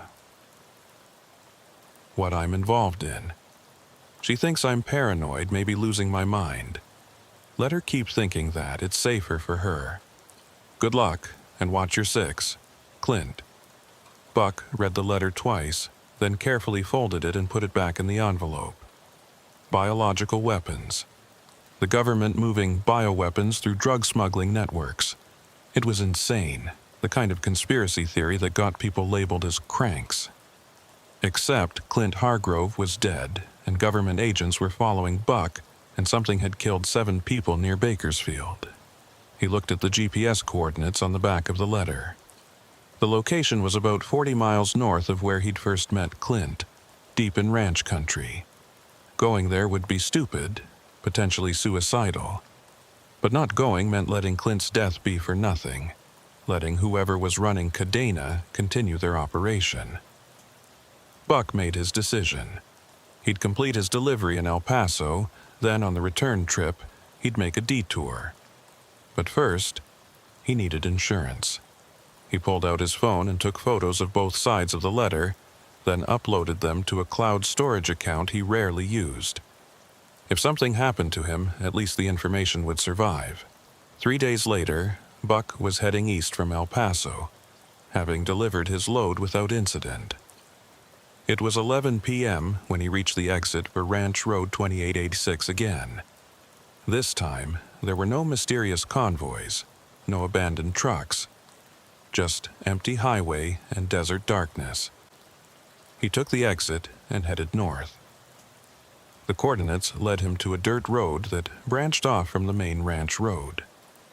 His truck wouldn't make it down that path, so he pulled off into a cluster of mesquite trees and continued on foot.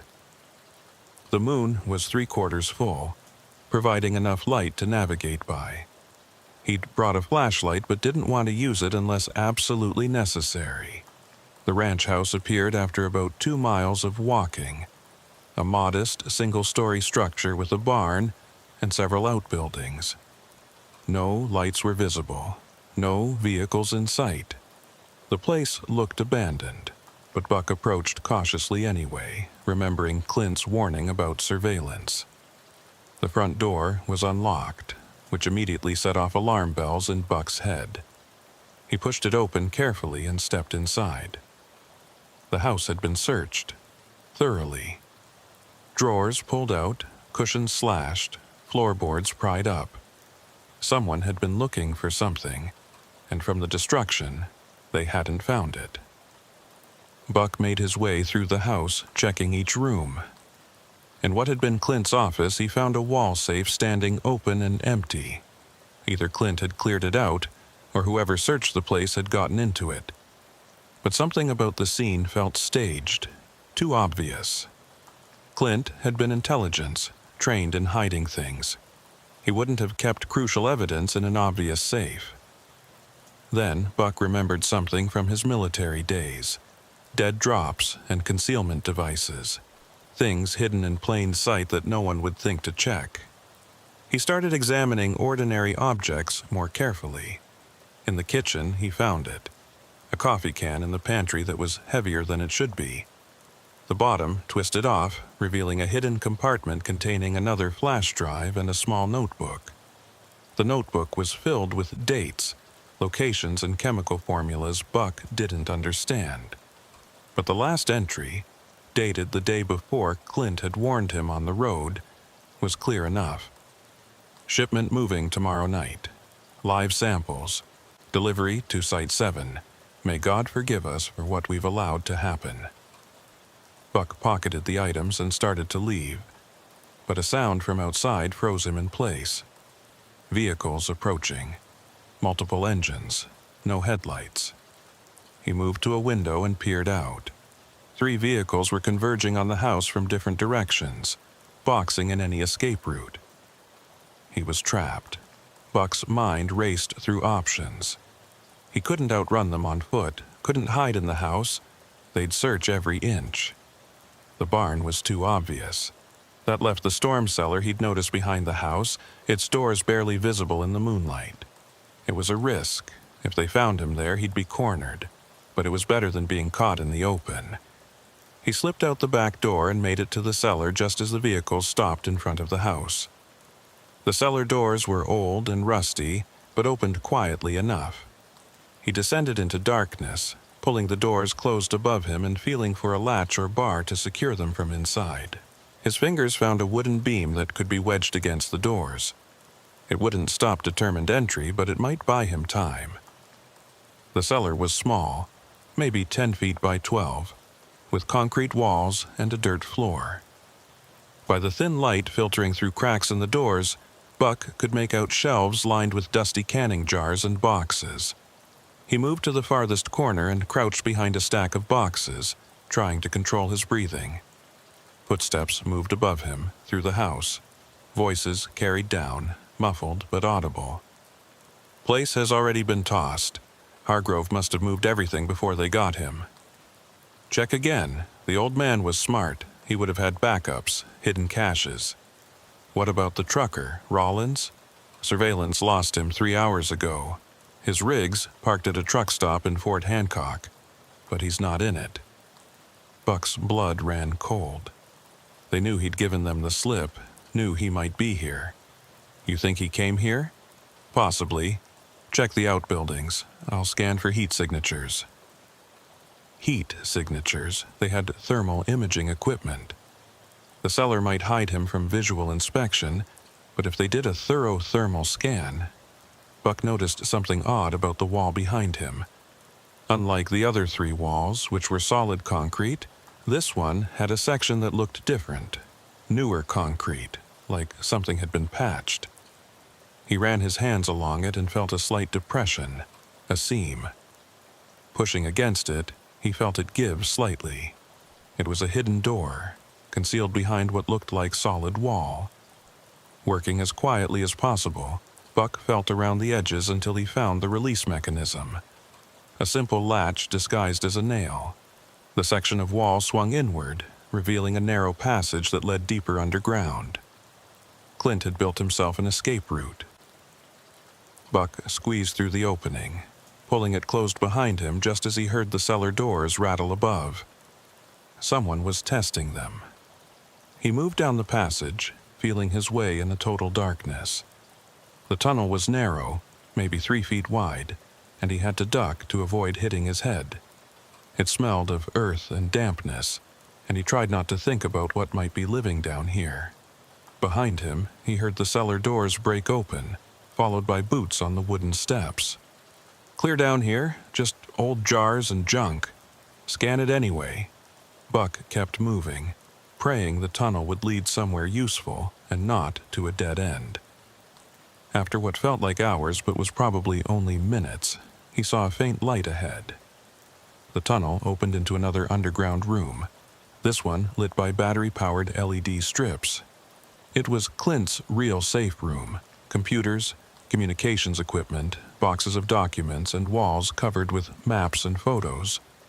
But Buck didn't have time to examine any of it. They'd eventually find the hidden door, follow the tunnel. He needed an exit, fast. Across the room, he spotted another door, this one openly visible. He pushed through it and found himself in a second tunnel that sloped upward.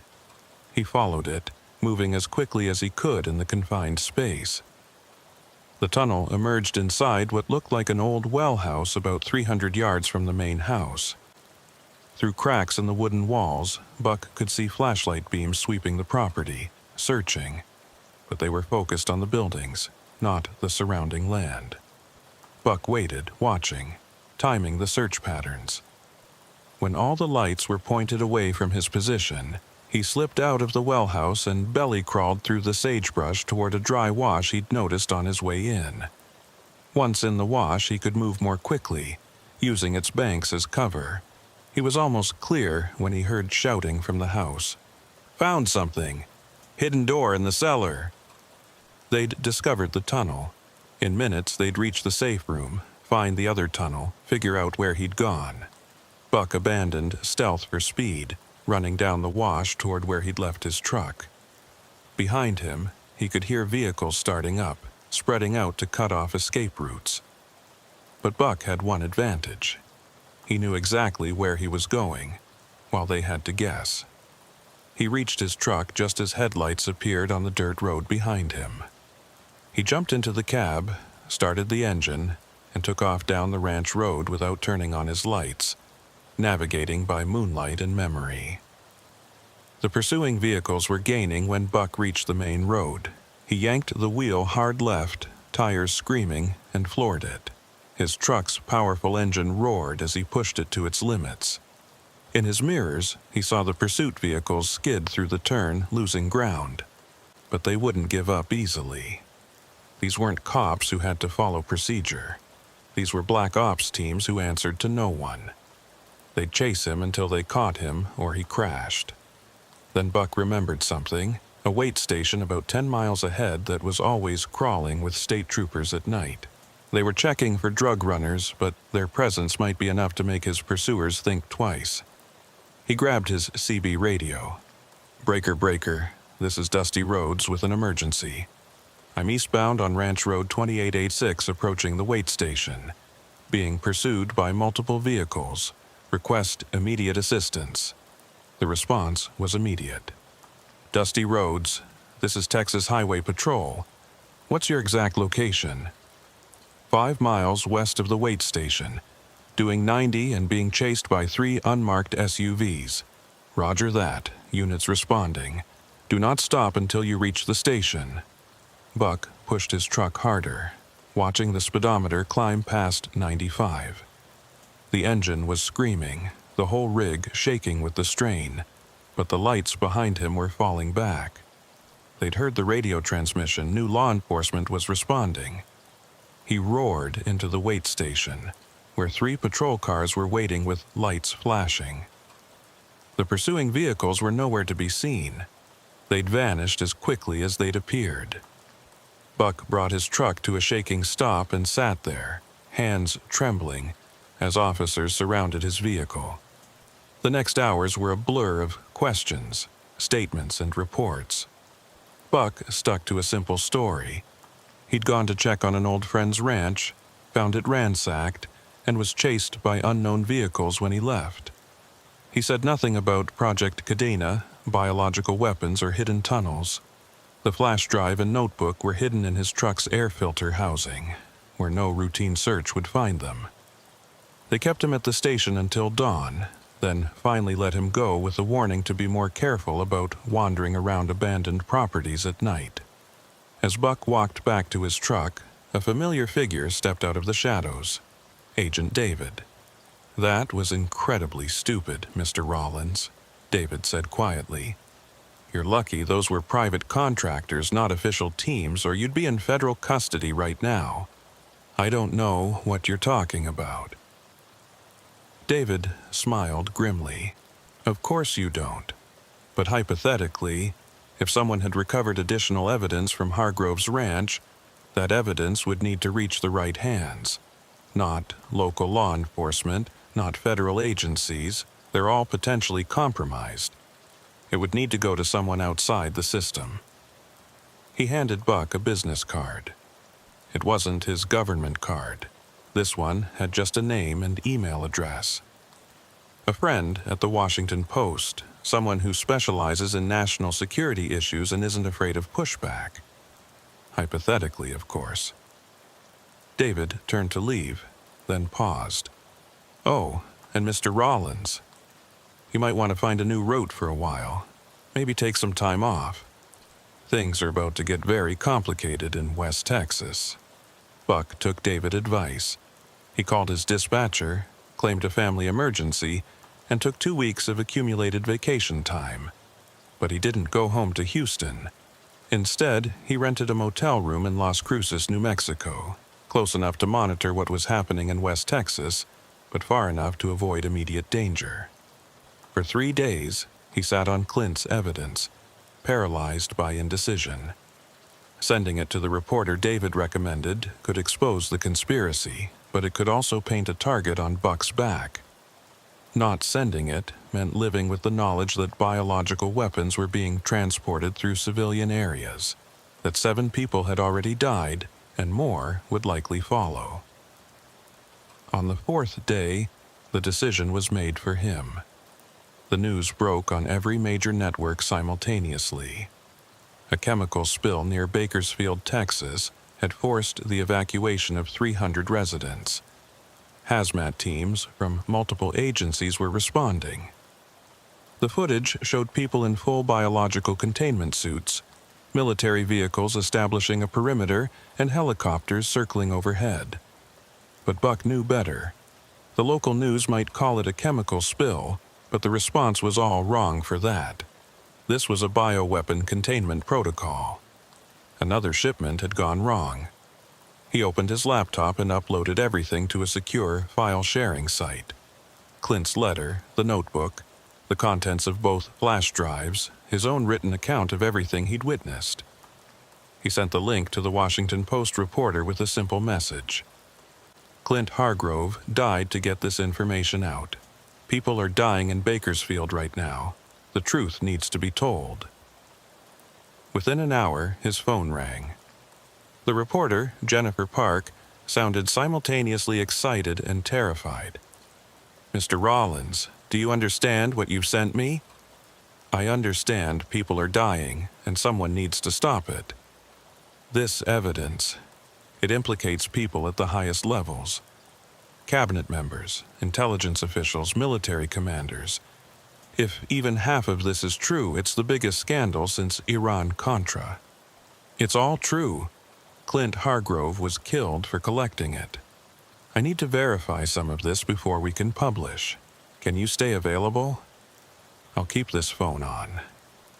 The story broke 36 hours later.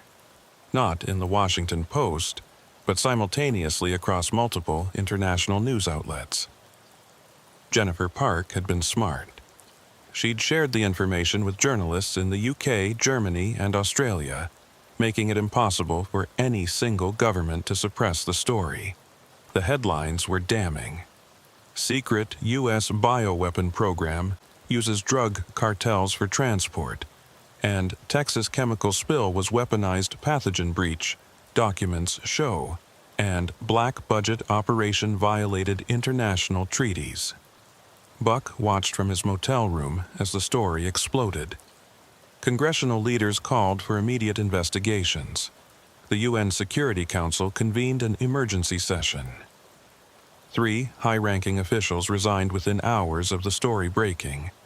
But Buck also noticed what wasn't happening. No one was being arrested. No one was taking real responsibility. His phone buzzed with a text from an unknown number. "You should have stayed quiet. Now everyone you care about is at risk." Buck's blood ran cold. His family. He immediately called his wife in Houston. "Beth, listen to me. Take the kids and go to your sister's place in Dallas, right now. Don't pack, just go." "Buck, what's wrong? You sound—" "Please, Beth, I can't explain right now, but you need to leave the house immediately. I'll call you when you're on the road." To her credit, Beth didn't argue. 20 minutes later, she called from the car. They were safe, heading north on I-45. Buck breathed a little easier, but he knew this was just the beginning. The retaliation came that night. Buck woke to the smell of smoke. His motel room was on fire, flames already consuming the curtains and spreading across the ceiling. He grabbed his keys and phone and dove through the window, rolling as he hit the parking lot. Behind him, the room exploded in flames. He ran to his truck, but as he approached, he saw something that made him freeze, a small red light blinking under the chassis. A bomb. They weren't trying to scare him anymore, they were trying to kill him. Buck backed away slowly, then ran. He made it about 50 yards before the truck exploded, the blast knocking him to the ground. His ears ringing, he struggled to his feet and kept moving. They'd be watching, waiting to confirm the kill.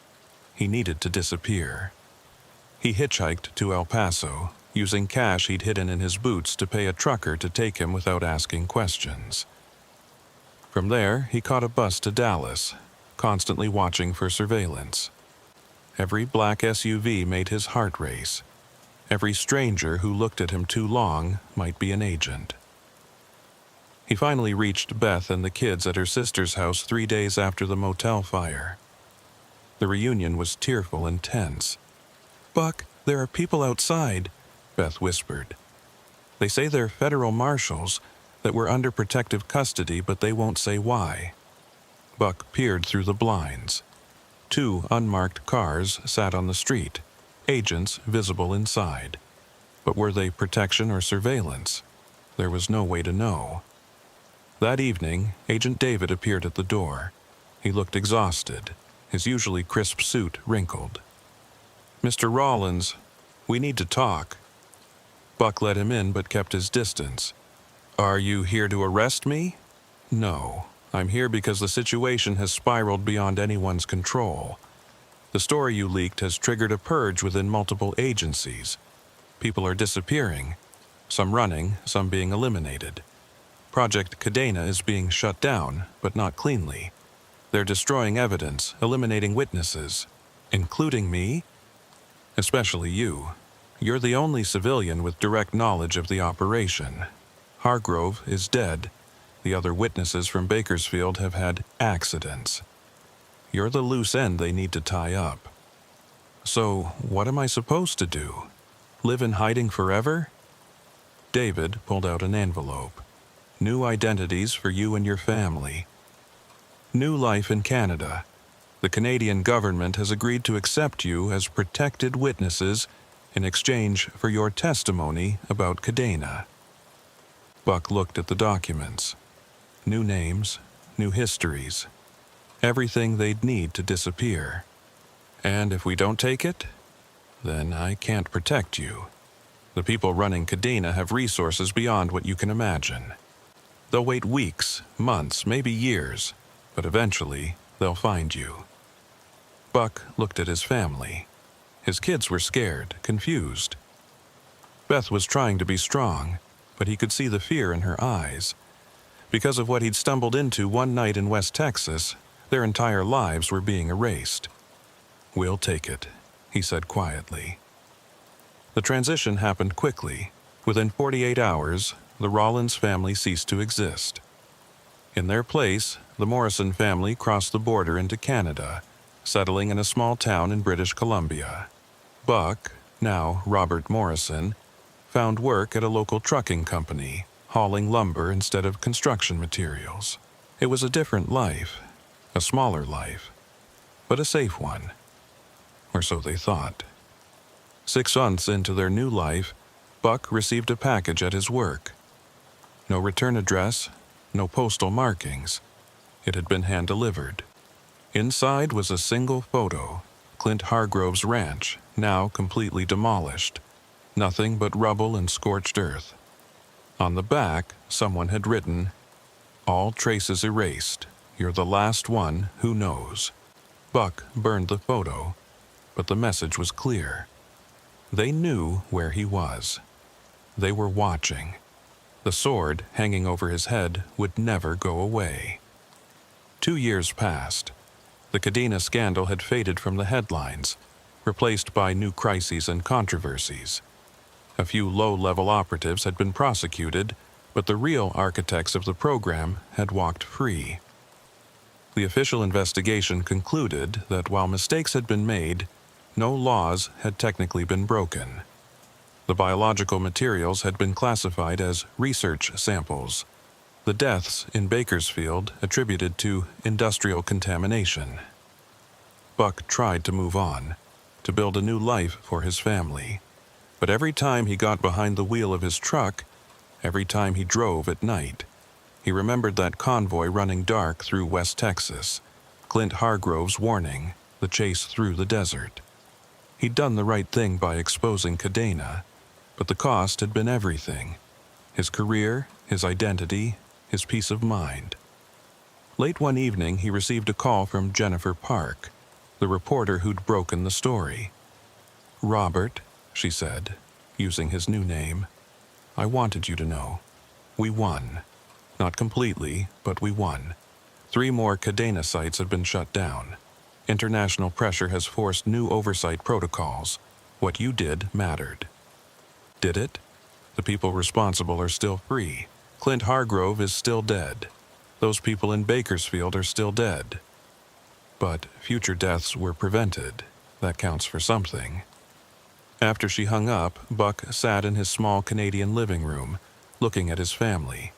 His kids were adapting to their new lives, making friends, learning to play hockey. Beth had found work at a local school. They were building something here, something good. Maybe that was enough. Maybe survival itself was a form of victory.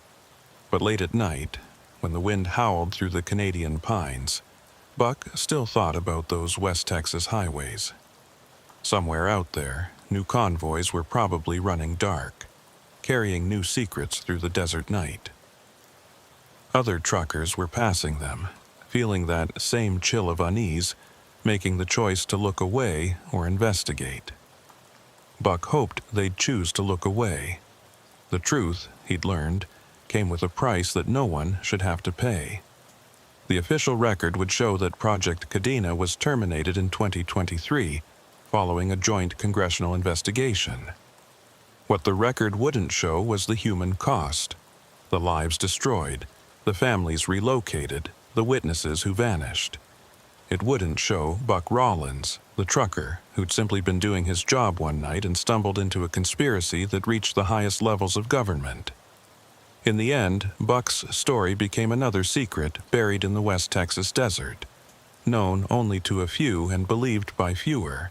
But for those who drive those lonely highways at night, who see convoys running dark and choose to take another route, the legend persists. They tell each other about the trucker who saw too much, who tried to do the right thing, who paid the ultimate price for the truth. And sometimes, on very clear nights when the desert moon is full, Truckers report seeing a phantom convoy on I-10 near Bakersfield. Vehicles running without lights, maintaining perfect spacing, carrying cargo that no one wants to identify. Most dismiss it as highway hypnosis, tired eyes playing tricks. But a few remember Buck Rollins and Clint Hargrove. They remember that sometimes the conspiracies are real. The government does keep terrible secrets, and the price of truth can be everything you hold dear. They remember, and they keep driving, leaving the mysteries of the desert darkness for someone else to solve. Because in West Texas, on those lonely highways where the horizon stretches forever and the night holds infinite secrets, sometimes the smartest thing you can do is keep your eyes on the road ahead and pretend you never saw anything at all. Some truths are too dangerous to know. Some secrets are better left buried in the desert, and some heroes are the ones who disappear completely, leaving only whispered stories and unanswered questions in their wake. Buck Rollins became all of these things: a truth too dangerous, a secret buried, a hero who vanished. His sacrifice saved lives, exposed corruption, and changed nothing all at once. That's the real horror of his story, not the conspiracy itself, but the realization that even when the truth comes out, the world keeps spinning, the powerful stay powerful, and the only real change is in the lives destroyed along the way. The highways of West Texas still stretch endlessly through the desert. Truckers still drive them at night. And somewhere in Canada, a man who used to be Buck Rollins watches his children grow up under different names in a different country, safe from the shadows that still haunt the roads he once called home.